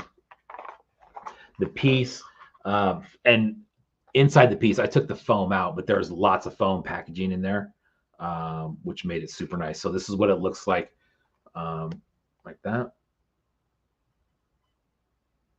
With the coffin. Top comes off, nice, like felt lined. Or it's not felt, but definitely a different fabric where it almost feels like felt on there, or velvet almost. But then the piece, it's just so stupid good and clean, like perfect fit in there. Then the figure itself, it's crazy. It's crazy good, man. Crisp lines on the paint. I know that red and black on the white is probably not easy to do. But the details on the dude, the buttons on the vest, look at that shit.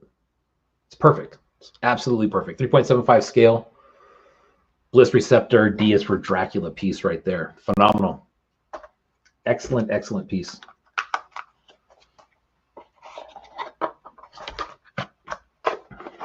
That's one.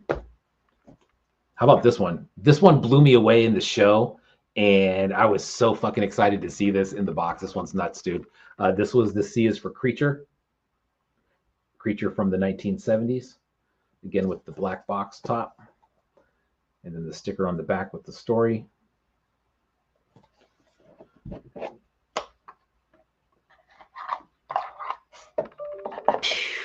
God damn. This is fucking nuts, dude. So he's got like this iguana or alligator like pet, right? Look at him with the cigarette. Again, just like crazy fucking good. Super cool piece right there. I don't know if it was just so long ago or what, but like I do not remember seeing these, man. Am I just a fucking brain dead yokel? They're just, I mean, I don't know. I don't know what it is, dude. They're so damn good though. And like I said, I was surprised. I was kind of fucking blown away when you open up a box and you see them there. You're just like, oh shit, I remember that piece. but holding them like in hand is it's a whole different thing, dude. Like, yeah, they're fucking dope. Like when you see them online and in the shows and stuff, but then when you see like the actual quality that it is, you're like, fuck, man, this is wild, dude. It really is. Um, it really is an art piece, dude. Which I think all the pieces that I own are like that. Um, but it's just like the quality is just stupid, dude. Fuck this motherfucker right here. Check this out. So this one is called Dr. Mutajon.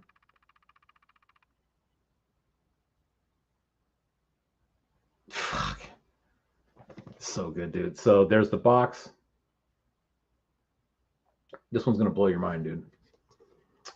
This one, the sticker's on the side there. Nice, cool little story. Bro, like this one, this is what I'm talking about with the detail, bro. Like, get the fuck out of here with that shit. I mean, it's just,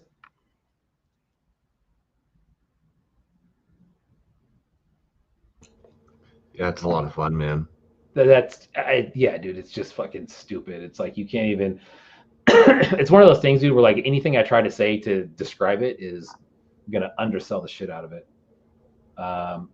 But it's just, I can't wait to get some pictures of these, dude. I'm glad I'm showing them on the show so I can finally, take some pictures of them. I'll probably do like a week straight of nothing but bliss receptor stuff, just because I think I feel like I got to get the pictures out of there, man. And then, so not only that, dude, so the Dr. Mutajon, this one is his little sidekick called Budbotics. Again, with the sticker on the front, black box. You went hams, brother. Oh, dude. That's two lame as hell things I've said tonight. I'm holding that one against me, too. And honestly, I don't think I'm even to the best one yet. This is the piece there, the little sidekick. His helmet does come off.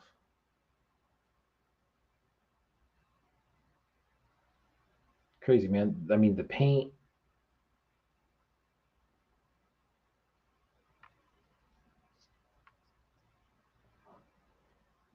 Crazy.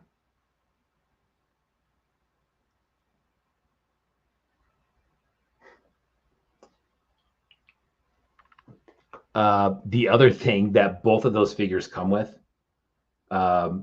it's funny, dude, because it's got a little Transformers logo on there.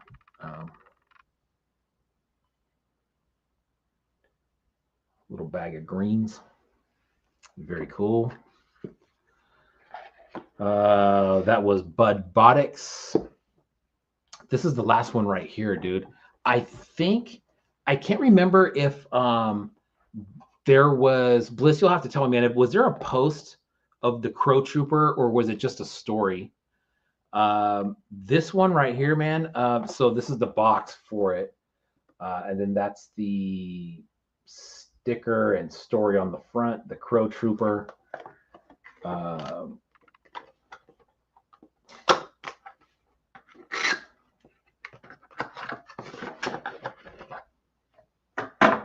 Bro, this thing right here, I shit you not, dude. This is one of the dopest fucking things that I own.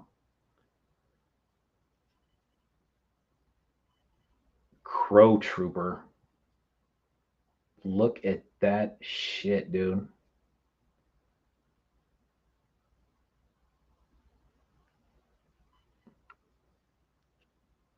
I think they did. Yeah, they posted that because we ended up. I think we ended up spending probably like the first 10 minutes of that episode talking about how cool the wings were. How they tied it all together. Man. Yeah, so that's the Bliss Receptor stuff, man. Bliss, again, you are a fucking gentleman. This stuff is fucking, it's incredible, man. It's I totally rearranged one of my detals for this to give it its own cube. And it's just, as far as a display, dude, like it's just a fucking, it feels and looks like a high-end, classy, articulate, fucking like super legit display of indie toy work, dude. A lot of it is, you know what I mean? But obviously when you look at some stuff like that and you start seeing how intricate and how much detail there is, you're just like, God damn, dude. Like, you know what I'm saying? There's no way you're pumping one of those out in a week or a month or 3 months, probably. Like, holy shit, man. But just incredible work, dude. My opinion of kit bashes has certainly been changed in the last like 2 years with the caliber of work we're seeing put into some of the kit bashes. And 100%, dude. And you know what's funny, man? I was actually thinking about that on one of my commutes the other day, dude. We got this job way out in the Central Valley, man. It's like 2.5 hours away from me, but I'm thinking about like just kind of kit bashing in general, right? And then you're like, well, shit, dude, we could even say kit bashing and then break that down probably 3, 4, 5 different ways as far as kit bashing goes. Like, what are we talking about? We talking about pieces that are recasted and kit bashed? Are we talking about like just commercial pieces that are kit bashed? Are we talking about kit bash repaint? Are we talking about kit bash repaint original sculpt to change it up a little bit? You know, but you're right, dude. It's just like it's its own thing, dude. It definitely has its own area in indie toys. You know what I mean? I was thinking about it like this, dude. I was thinking about indie toys as an umbrella, right? And you know how an umbrella, it's divided up into sections? Like you can really see those sections if you flip the umbrella upside down when it's open, right? So I'm seeing the toy scene as the umbrella in general. And then you have all these different fucking like areas of what it is, you know. Lab Monkey made that one chart at one point with just kind of like where all the shit comes from. Shows, magazines, everything was in there. But I think there's definitely, I mean, it's obvious, right? There's different sections of the scene, but then once you get into that, just like kit bashing, you just say kit bashing's a section of it. Yeah, it is. But then you could break that down. You could, like I said, just slice it up 3, 4, 5 ways. See, we've talked about this a couple of times. We're at a point where I'm kind of understanding now. When you're a kid, and you guys probably get this, like the fat records, right? And they're the compilation discs where you've got like Fat Mike from NoFX, who's basically on tour with all these other bands and putting together compilation CDs with all of his friends. But then like the album artwork on there, you're looking at it, and you're like, why would they pick this? And you realize it's like, well, because they have a homie like Lynn's the Rap Boy. And then you start seeing them pop up in these weird little like photograph magazines, or skate videos start using them, and you're like, why would a skate video use this? And you're like, well, because they're their homies. And we're seeing this here where it's like we're starting to see more and more where we've got plush and resin and kit bashes and dudes throwing shows and dudes doing basement casts and dudes doing prints for other dudes and dudes doing 3D scans for other dudes and dudes offering to do print work for other people and people doing shows talking about that shit and some people doing a podcast interviewing and talking about that shit and some people going around and actually visiting stores and checking out the work that's being dropped in those places and the collections that are out there. And suddenly you're sitting there being like, oh shit, this is how a scene supports one another and builds a culture and a community. And it suddenly you've got zines and exactly, without even thinking about it, right? Without even thinking about how organically just building on each other, all these different creative minds, digging what the fuck their homie's doing, wondering how, oh, I need something and my buddy does it, so I'm going to incorporate them to do it. And before you know it, you've got collabs. Just yeah, dude. Exactly, man. And it's very easy to see you know, how important it is that everybody is pulling for each other in the same direction, because if one of those things fails or someone has a bad experience with a sector of that, it could send shockwaves through the whole fucking thing, man. You know what I mean? We were just talking about this at work the other day with fucking like OSHA showing up on the job site, right? Like I'm in health and safety, dude, but I don't work for fucking OSHA. Like OSHA's bad news for you usually if they come on site.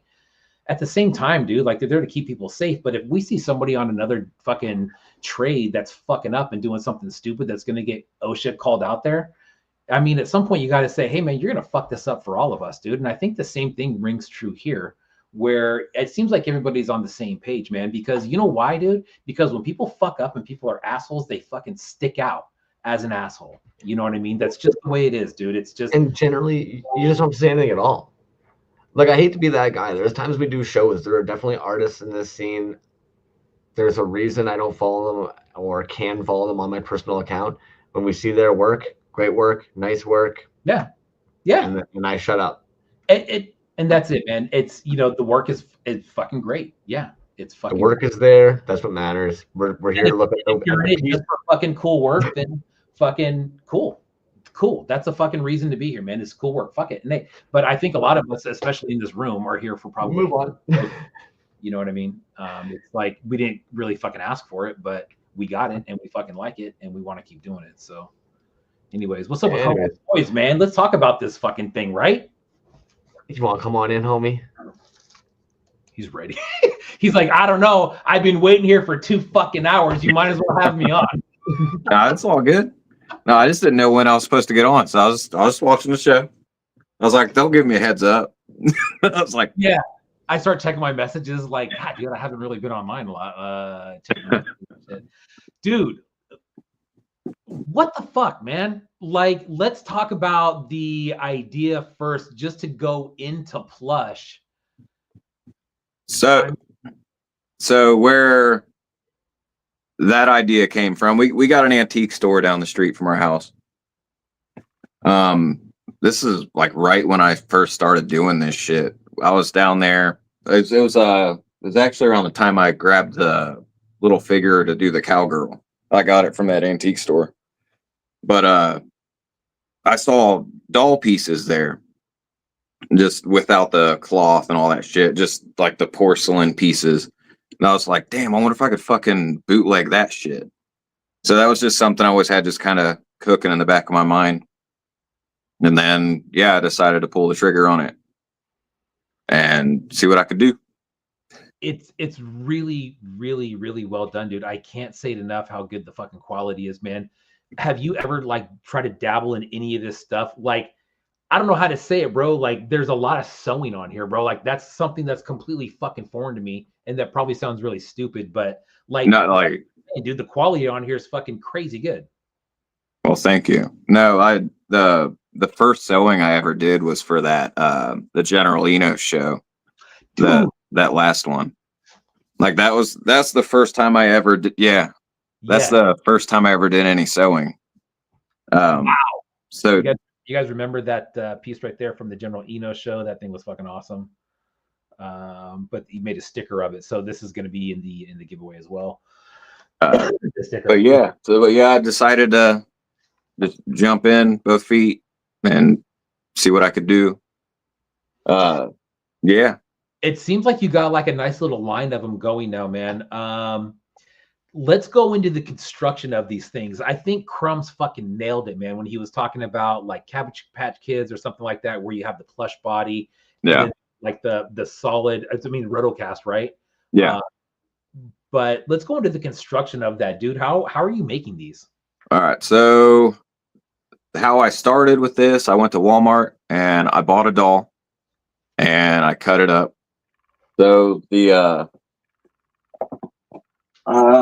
shit, I don't think I have those pieces.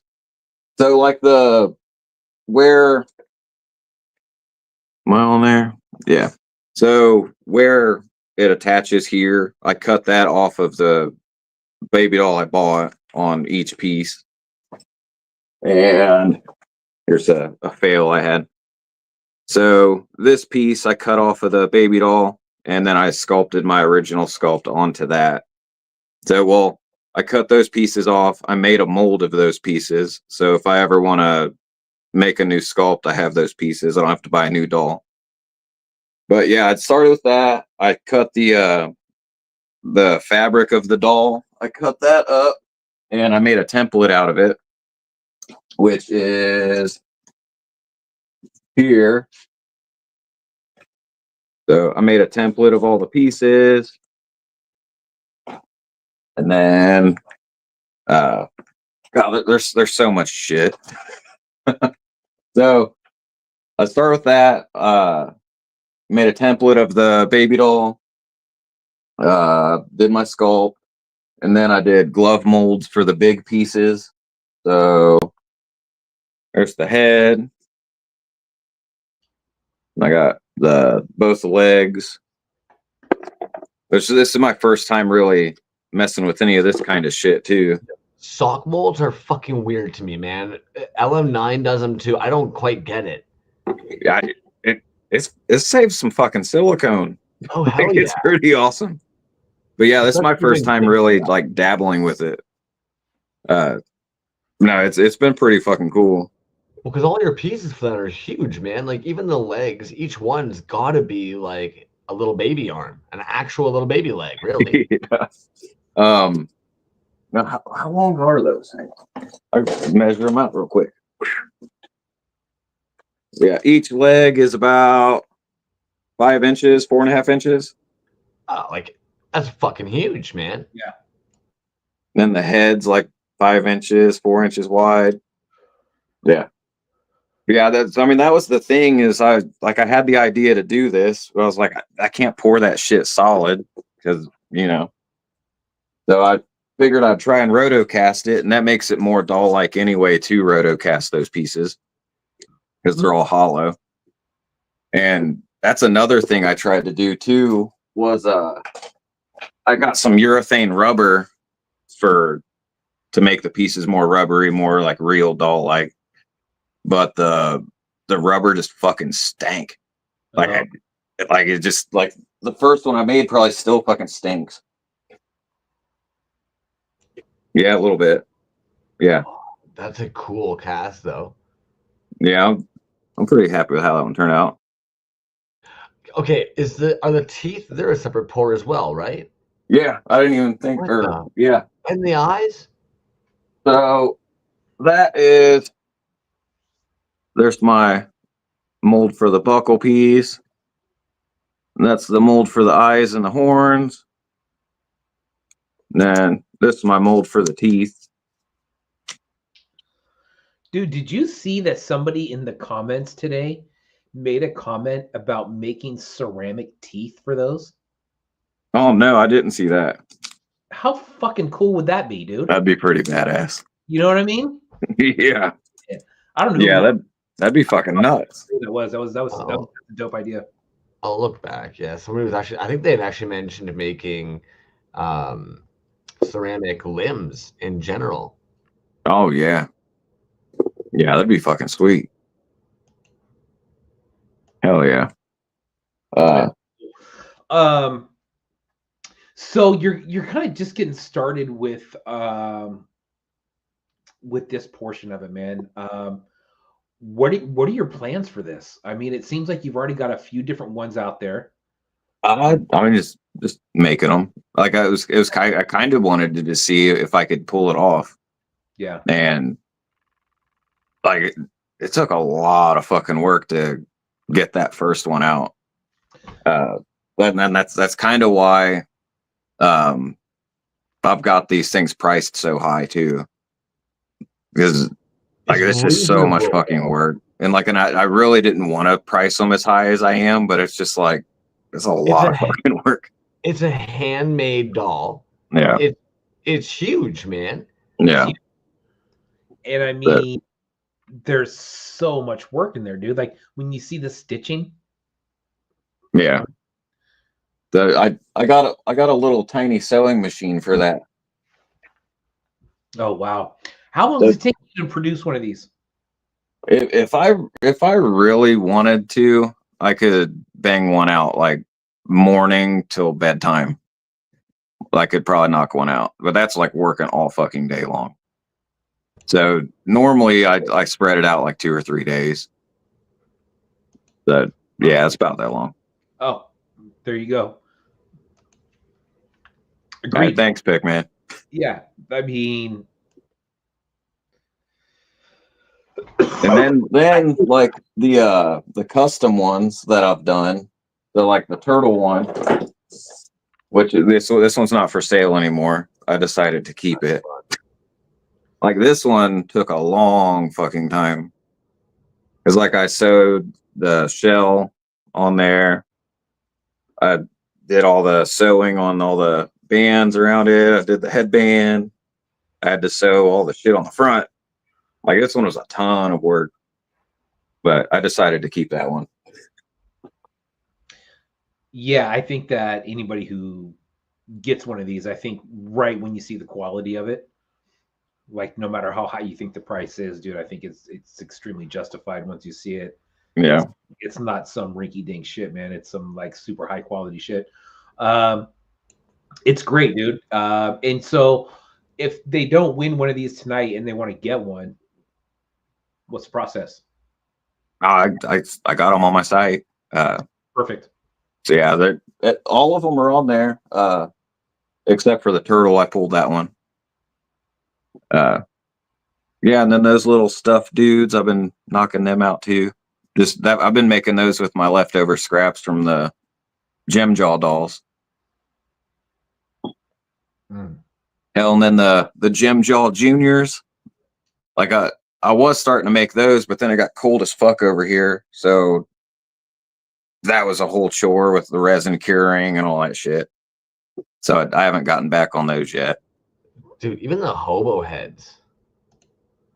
You've been doing some cool ass shit the last year, man. Not that you weren't before, but I feel like this and the dolls definitely pushed the boundaries of what you were doing before to a whole new, just like, let's see what I can fucking do thing.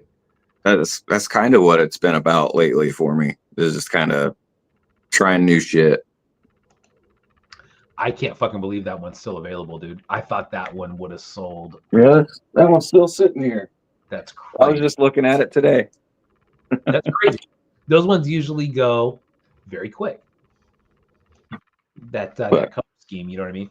Anyways, yeah, those are great, man. We looked at those in detail when those first came out. Those are great. Oh my god! Still had the screen up. Sorry, man. But hopefully we dragged you on here because you have another little project on the works at the moment as well. Oh yeah. Did you feel like talking to the homies about that at all? Hell, which one? Fair. So I've got the Herman collab I'm working on, and then I've got the magazine stuff I'm working on too. Yes, dude. Dude, talk about the magazine if you're willing to. No, I'm down. No, it's something I just started thinking about. So I'm trying to think of where to start on it. No, I think like the first thing of it, like I really fucking suck with social media. Like I really fucking suck at it. So like putting myself out there online and all that shit, it doesn't feel real natural to me. So I was thinking about this. This might be a better way for me to like put the kind of shit out in the world that I want to. So like I've been working on some article stuff. I've been writing on that. Like I've been writing about this Herman collab that I've been doing. Got an interview lined up that I'm going to be working on soon. I've been asking around for pictures and shit like that. If anybody's got drawings, like I'm trying to just get a collection of just art, and make like a physical thing that people can hold and look at, and nobody can go in and just fucking click a button and delete it and it's gone forever. So I just think it'd be awesome to have this print. This is the only place that this shit exists. Because like I feel like digital media is just not the fucking way anymore. It doesn't feel, God, I don't know. It just doesn't feel as important. I don't know. It's kind of hard to explain it. I think you kind of nailed it though. That I think a lot of us kind of figured like the IG posts and stuff, it was there, so it seemed like it was just part of our world, our day to day. The more that we're seeing accounts disappear, or like the kind of general day to day interest on Instagram, where some of these platforms are disappearing. I know even with like the change in politics, some people are a little bit hesitant on what platforms they want to be on. And I know even for myself, there's times I look over and I'm stoked. I've got like CDs, like physical media of homies and stuff like that. This is kind of that similar thing, man. This was a period of time that like the dudes were making things. It's cool to be able to look back and have a record of that. Yeah. Dude, isn't it funny how like things like tangible things like zines, like what you're talking about right now, dude, like that to me, and I feel like I hope it is with everybody else. I think there's probably a lot of it in the scene in general where like the notion of having something, just what you're talking about, tangible like that, is more and more appealing every day, especially when, like you said, with social media and stuff like that, dude. I know for me, the first time, I mean, anytime I want to decompress from any of that shit, the first thing I do is turn it off, and it goes away right away. You know what I mean? And it's hard to kind of rely on that same system as far as getting your name out there, especially that's going to last long term, dude. Because like, really, who fucking knows what's going to happen, right? But having something tangible is very cool, dude. I like that. I like the idea of having something you can put down and someone can pick up and just kind of flip through it. I think it's awesome, dude. What, as far as like the magazine in general, dude, what kind of things are you trying to put in there? So like right now I'm gonna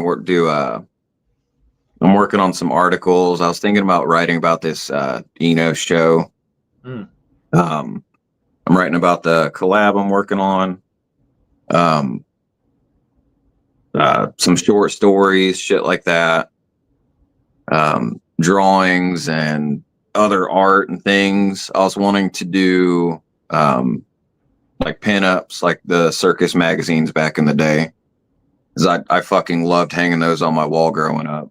Yeah. So I just thought it would be cool as shit to get people from the scene and fucking do pinups of them that we could fucking have and flip through. And if you're feeling frisky, go hang on your wall, you know. I just thought that would be a cool ass idea. It is, dude. And I've been thinking about a fucking calendar for a fucking long time. You know what I mean? Like, fuck it. I don't give a fuck if nobody buys it, dude. I just think it would be a funny thing to have or a cool thing to have. But dude, so goddamn, bro, you got your resin work, you got your work that we're talking about tonight. You got your magazine work. I know you do sculpting. Yeah. Like, Jesus Christ, dude.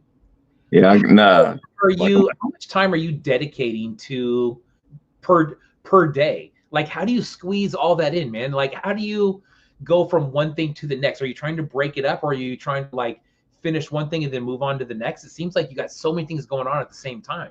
I'm kind of just doing one thing one day and then work on the other thing the next day, and then it's kind of that's kind of how I've been doing it.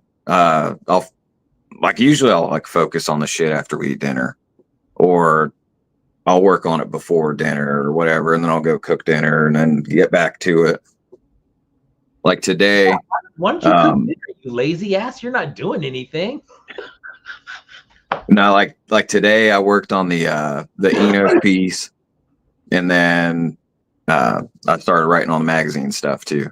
And then the Toyz Live started, so I started watching that. Wow, dude, you're a busy man. And then I got the Herman piece I'm working on too, with Dr. Twisted. Yeah, I got that working on. So that's gonna be a big thing too here coming up. Is that gonna be a run? Yeah. Armor. What's that? Herman in Nutbuster armor. Yeah. So yeah, so I got this piece mailed to me, and it's fucking enormous. Who made that? Dr. Twisted. Dr. Toyz? Oh, is that Dr. Twisted? Oh, yeah. Dr. Twisted. Okay. Is that full original sculpt? What the hell's going on there? I think it's Kit Bash. Okay. That's fucking jokes. That's funny, man. But yeah, so I got this in. We talked about it, and we decided that it needed shrunken down because making a mold of that would have been just fucking stupid. So I sent that out. I got a 3D scan done of it. Got the scan done, sent that over to get a resin print done, and I just got those in the mail, I think it's yesterday. Which these things like blew my fucking mind. Like, it's so crazy. So I gotta show this shit off. It's pretty wild where we've come in the last like 5 years with fucking Oh shit! get out of town. Wow, dude. Like either they turn out so fucking clean, God damn, that is clean, dude. and it's such a like perfect size too. It's 4 inches. Good size. Yeah. So yeah, got that, and I had them do one 2 inches too. Just maybe it'd be like a little more budget friendly piece. Dude, you know what? They almost, yeah, man. I like that kind of like, it's almost like a beefed up battle beast stance. You know what I mean? With like the flatter, wider feet and Yeah. you know, that kind of arm position that they have. That's cool, man. Damn. Yeah. So we're working on that. So I'm gonna be getting some molds knocked out here soon for those. He's working on all the header card art and stickers and all that shit. I think he just got those printed, so he's gonna be shipping them out to me soon. So yeah, pretty busy. Yeah. Oh shit, dude. Damn. Yeah, folklore. I agree, dude. The 2 inch looks like a battle beast. Dope, man. Let's give this thing away, dude. This is what's coming in this box is the gem jaw itself. Very, very, very fucking cool piece. Hobo Toyz. Now, dude, this is something that there's a little hand sculpted piece in here, but this is something that I have from you too, from like a long time ago, dude. Is the fucking guitar pick? Oh yeah, yeah, those are cool, man. That's a nice little addition in there. And then you have the Super Terrible Toys, the Hobo Toys stickers as well. Bam, bam.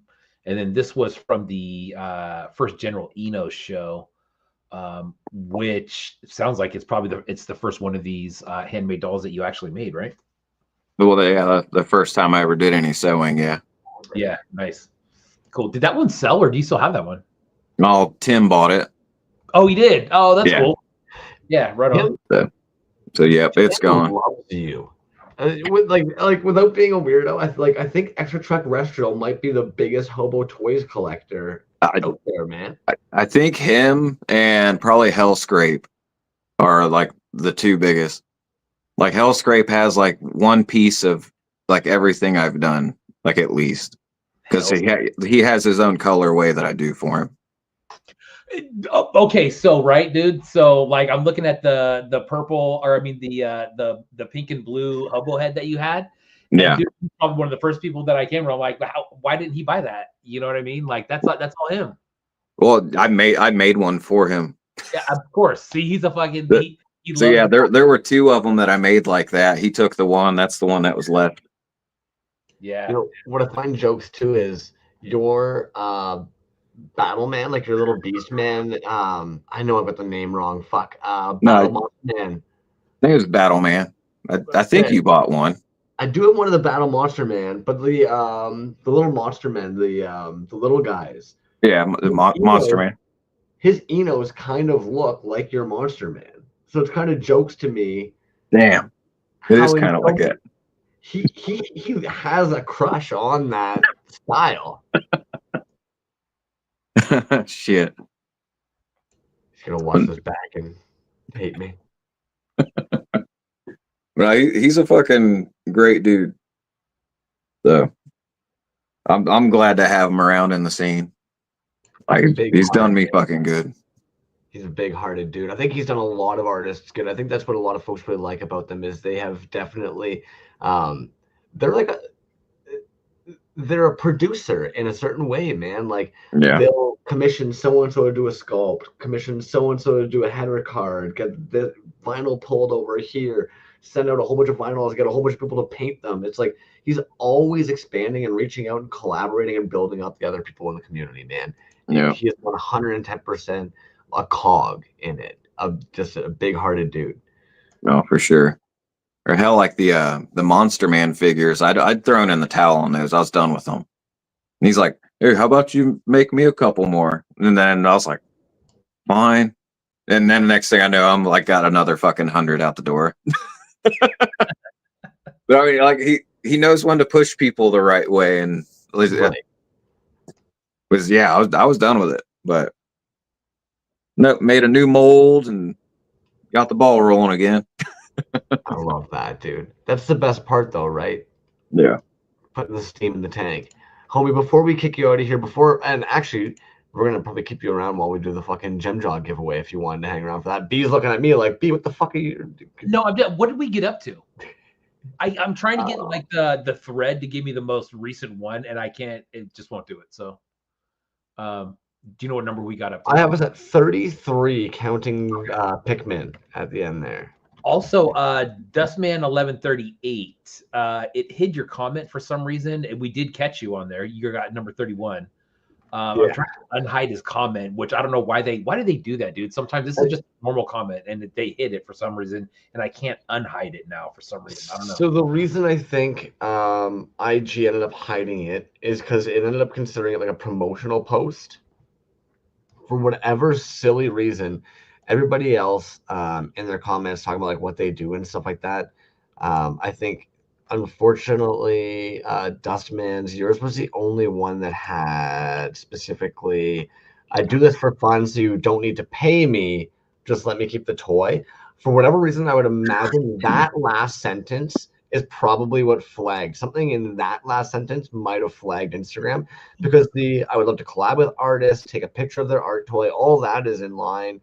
Have won many photo contests. It's like, that doesn't seem like anything that would flag it. I think if I had to guess on why it hit it, was because it considered somebody trying to offer like promotion or trying to promote their services. Probably, or something. Yeah, said the word So pay. silly. But I mean, the sentence right before that, would love to collab with artists and take a picture of their art toy. I mean, any fucking normal person who would read that would know what's going on there, but I don't think it works like that, right? It's fucking keywords and automated programs. And anyways, we got them. Number 31. There you go. Yes, and I'll pull up a name wheel. I don't know how I got it. I'm doing that this evening. I love how it doesn't matter how long we've been doing this, we still use this the most janky. There's times I even kind of think about that. I was looking at one of our graphics the other day, and a lot of you guys don't realize this, but because of the app that we grabbed the fonts from, that we decided on, it won't let us share an account that B uses. So B's got the pic collage, but it knows that we're on 2 separate devices. So even though he pays for pic collage, it won't give me access to those fonts. One of those fonts I can download to be able to actually use in a program, but the drips are slightly different than the drips that we get from the program B uses. So every week I have to put the number in on pic collage, transfer it from my phone into my computer using Adobe. I then crop out the number, save it as a PNG to import that into Canva, where we then store everything else. Now, what's fun about that is that it ends up being different qualities depending on the PNG sizing and formats you end up doing. So before you know it, it looks like some kind of weird serial killer has cut a bunch of fucking magazine writing saying fucking Toys Alive, Thursday, 6 Hobo toys. Everything's fucking pasted on this black piece of paper being like, be there, 6 or 9. And I'm looking at it being like, this is the bootleg way. This is just how it... And that's why I like the number being janky too. It's kind of like that's the bootleg way, man. Smells like it's been cut with wax in order to save on some resin. Oh hell, that's the bootleg way, my friends. Did you get Cool Cat in there by chance? I'm gonna add them in, yeah. Cool Cat, you're 34. Cool. Yeah, dude, catch, man. It's funky little shit like that, right? I ordered a vector of our fucking logo, by the way. I don't know if that means anything to you, but I know Fair. So we'll have that. All right. Spinning wheel. 47? No. 47? Stop this. We don't have that many. This spin isn't real. I was gonna say, at least it landed on a number that's outside the fucking thing, right? Right. Dope. No, what's funny is actually I just added, but anyways, we're gonna pretend this didn't even actually happen. But Pikmin was 33, Cool Cat is 34, but we're gonna spin this because I didn't have the right numbers on there because I don't know anything. This is our first time doing this. There we go. 32. Who was that? Sorry, everybody. Did I fuck everything? Does the world feel cheated and No, anger you're in good, it? because you No, spun it and it had like 47 on there. fair. So 32 was Neckrath. And Neckrath actually called them out. I liked their comment at the beginning. Because in my opinion, their comment is exactly what you're saying, man. It's not just the two of us doing this. It's all the homies in the chat that I would consider as a big collaborative effort. It's a communicative effort. Yeah, it really is, man. And that was yeah, bam, Neckrath, father of a 9-year-old. I follow the indie toy community and try to spark my child's interest in this area. I support him in using his imagination to create what he wants and encourage him to express his creativity. I see myself as collaborating with Toys Alive. Ooh, even if they don't know it. The platform they built helps many of us in this field. Thank you. I'm sure that if my son continues on this path, he will have a lot to contribute to the indie toy community in the future. Awesome, man. Hell yeah. Congrats. Yeah. That was awesome, dude. Yeah, Neckrath. I think we were exposed to Neckrath probably in a show, I feel like, of some sort, if I'm correct. Maybe I could be wrong there, but congrats, dude. That's a hell of a win. Oh yeah. But yeah, dude, I mean, that's something that a lot of people don't talk about. I mean, I think we see it in some post stuff, but kind of, a younger, much younger generation that is into this, which is really cool, man. If you've ever been to a show where Plastic Vomit is or Kerfloss is, those two guys have booths that are, I don't want to say geared towards a younger audience, but they really do spark an interest in knowledge as far as like making an action figure or receiving an action figure for free. And who knows, man? I think the theory there is to, you never know what you could spark in somebody just by them looking at, somebody, make a wax action figure. Next thing you know, you want to try to do it yourself. So very cool. Great comment there, Neckrath. Congrats. Hobo Toys, you're so lazy. Get to work. Do something. Hell, I'm about to go. I almost wore that shirt tonight, dude. That would have been fucking hilarious. Damn, we could have had a who wore it better competition. Yeah, there you go. There you go. Thank you for the donation, dude. That's fucking cool. Best of luck with that. If anybody's interested in getting one of those who didn't win tonight, hit them up in the store, man. The quality is superb. You will not be disappointed with that. They're very cool. Great job, dude. It's different. It's cool. You could probably do a zillion different fucking things with that, dude. That's what's really super cool about it. Yeah. No, I'm gonna keep knocking them out. Like, I'm kind of running out of room though, so everybody should go buy one so I can get more room to make more. There you go, dude. And like I said, I don't know who hit you up about. Yeah, good comment there, Fletch, about Curve. Dude, go through those comments and find who fucking hit you up about the ceramic teeth, dude. Yeah, that'd be fucking crazy. Yeah, that'd be sweet. Ceramic pieces on there and just ceramic eyes. You know what I mean? Like, you can be on something there. Hell yeah. Cool. Yeah. Roll right on, dude. Best of luck, man. Like I said, thank you for being on. Thanks for the donation, and fucking keep it going, dude.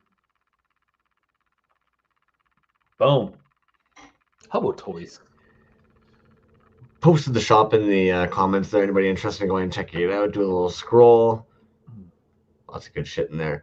This guy here is actually one of my favorite pieces of my collection, man. Just make them feel awkward and weird too. Oh yeah. Even just that little touch, man. Yeah. What a fucking, and this pour is just fucking fun as hell. Yeah, it sure is, dude. Jesus Christ, that's fucking great. Ah, man, that's good. But yeah, dude. I mean, like I said there at the end, man, it's different and it's cool and it's really good quality. It's not bullshit. You know what I mean? Like, I think once you have one in hand, you're just like, oh, fucking A, well, that's justified. You know what I mean? As far as pricing or whatever. But I think you'd be pretty a douche. You'd be pretty out of line to look at that. And just in my opinion, man, we've said this every fucking week. The art that we all grab and collect and our friends make is some of the most affordable art. We don't like saying cheap or anything like that. It's the most affordable art you'll ever see in your life. When you consider if his account was like 20K on TikTok, these would easily all be fucking like $900, and they'd be bragging about the fact how it's like, well, it's hand sewn, and I've got to pour all the limbs myself. This isn't factory made. So it was kind of funny, man. It's like in our scene, somebody sitting there being like, hope you don't mind this like 13-inch doll that I've made. Yeah, dude. And you know what I think is funny too, dude, is like you take someone like, I mean, there's not a whole bunch of examples of it, but one of them for sure is like Camelbot Commander, right? Like you look at his art pieces, his toy pieces, and that account's not very big, but you take a look at his other account, and you're right. Now you're into that 20K range where, people are probably like, holy shit, man. You know what I mean? And a lot of them probably don't know that that's going on, but you can get those pieces for a fraction of what the other art pieces are for. So Acidine Toys, that's a great point, dude. I'm surprised actually that never happened as a line. That sounds like something that probably would have happened in that same Cabbage Patch style, dude. Check this out, man. So Cabbage Patch Kids were so fucking popular, dude. I don't know, when they first came out, you may not even have been around yet, man, honestly. Yeah, you must have been either really young, because I remember when they came out, my mom and my stepdad had just got married, dude. And so my mom was single for a long time. And we were honestly, dude, just poor as shit. We lived in a fucking little duplex in this little ghetto ass part of fucking Redwood City. And she married my stepdad. And he was a businessman and, had a little bit of money. He was, obviously a single guy at that time. And so I remember one year, dude, the first year that Cabbage Patch Kids came out, and they were going fucking insane. And like, there was just mad people storming the stores of them and shit. I have an older sister, dude. She's 3 years older than me. And at the time, God, we were just kids, but he found her a pack of twins, like Cabbage Patch twins. And, they were just crazy fucking popular, dude. Yeah, I bet, dude. I mean, I think a lot of people probably did that too, because I know for a while there, you just couldn't fucking find them. You know what I mean? They were just one of those dumb things that sold out everywhere. So personally, I don't know a lot about Cabbage Patch, and I'm sure a lot of you guys do as well. I would know about like the early lawsuit that happened between like Martha Nelson Thomas and Xavier Roberts. So I'm even on Wiki about it right now. Basically, he ended up meeting her at a craft shop fair and asked her to supply him with dolls, and ended up eventually selling it to the company that does Cabbage Patch. So that's where she ended up suing him for. Oh, wow. Interesting. Using her design, I guess. Wow. Thomas sued Roberts and won an undisclosed amount after the case was settled out of court. Robert created his own version in 1978, and in 1982, he licensed the dolls to Colico for mass production under the name Cabbage Patch Kids. So it's kind of like, I don't know, man. For me, when I think of something like Hobo's toy doll, and I think about like those OG dolls, it's kind of like, yeah, like that's that kind of shit that like $120 isn't a lot for a handmade fucking. And okay, so then now I bring up this too, because I'm feeling more and more stupid using the word doll. We often get angry about like art versus action figure versus toy. Bro, did you get caught up when I was trying to ask him about it? I stopped myself because I didn't want to call it a doll, because when you see it in your hands, like, this is obviously something, to me, it's obvious when you have it in hand now, I should say that. This is not a doll that you're going to go and you're going to give a child and say, hey, here's a doll for you. Absolutely not, dude. You're probably going to put this thing under glass if you're smart and make sure it doesn't get dusty. Or anything like that. Or if it's out of glass, you're certainly not going to let anybody come and fucking, take it out in the yard and play with it. You know what I mean? Fuck no. Like, it's. So what is it? Is it a doll? I mean, dude, there's resin pieces on there. Like, you could probably, it's subjective, right? You could probably call it whatever you want. We get into definitions and shit. That's where I think we get into trouble, honestly. But it's dope. Whatever it is, it's handmade. There's different mediums going on there. It's fucking mixed media art. Yeah, it's crazy, dude. Like, and like just the colors, dude. Right? Like the colors. the color choices on, dude. They're just like they're vibrant. You know what I mean? Like the choices are fucking great, dude. It's like I don't know. It's cool, man. Well designed. Yeah, it's tricky, but what do you call it? I don't know.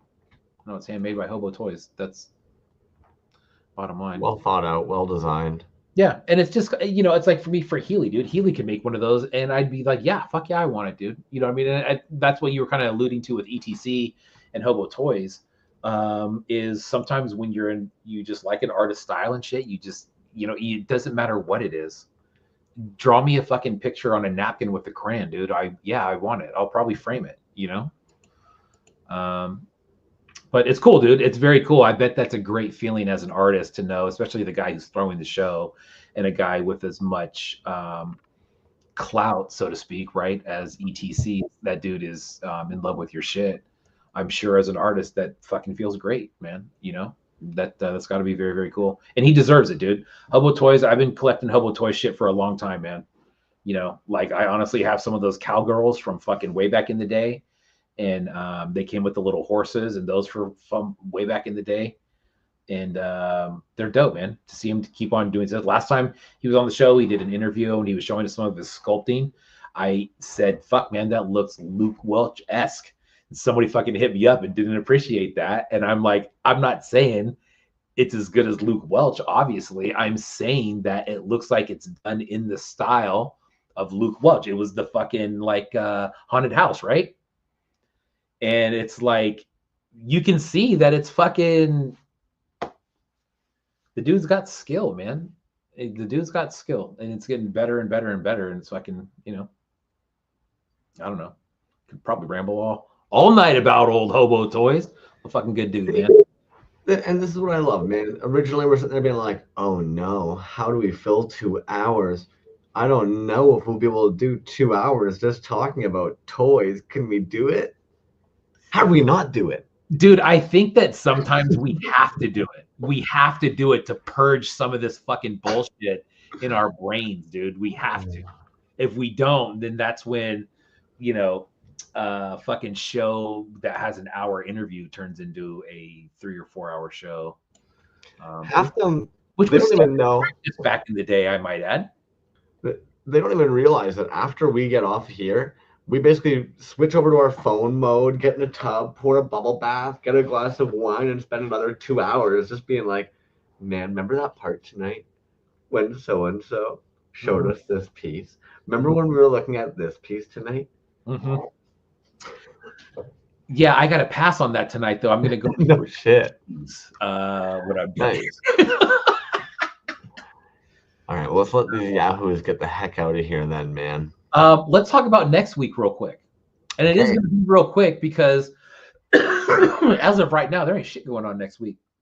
I looked at my schedule and there's nothing on there. There will be something, even if we do this again. We'll find something. Here's something that didn't come in. And United States Post Office, it's 818. You're full of shit. I knew you weren't going to drop that package off tonight. But Pocket Salsa rounded up a bunch of stuff from Assembly Required as far as giveaways. So that will be in. Yeah, Pope Toys. That was a great interview, dude. Also, check out Pope Toys stuff, dude. Dude's doing fucking wild stuff.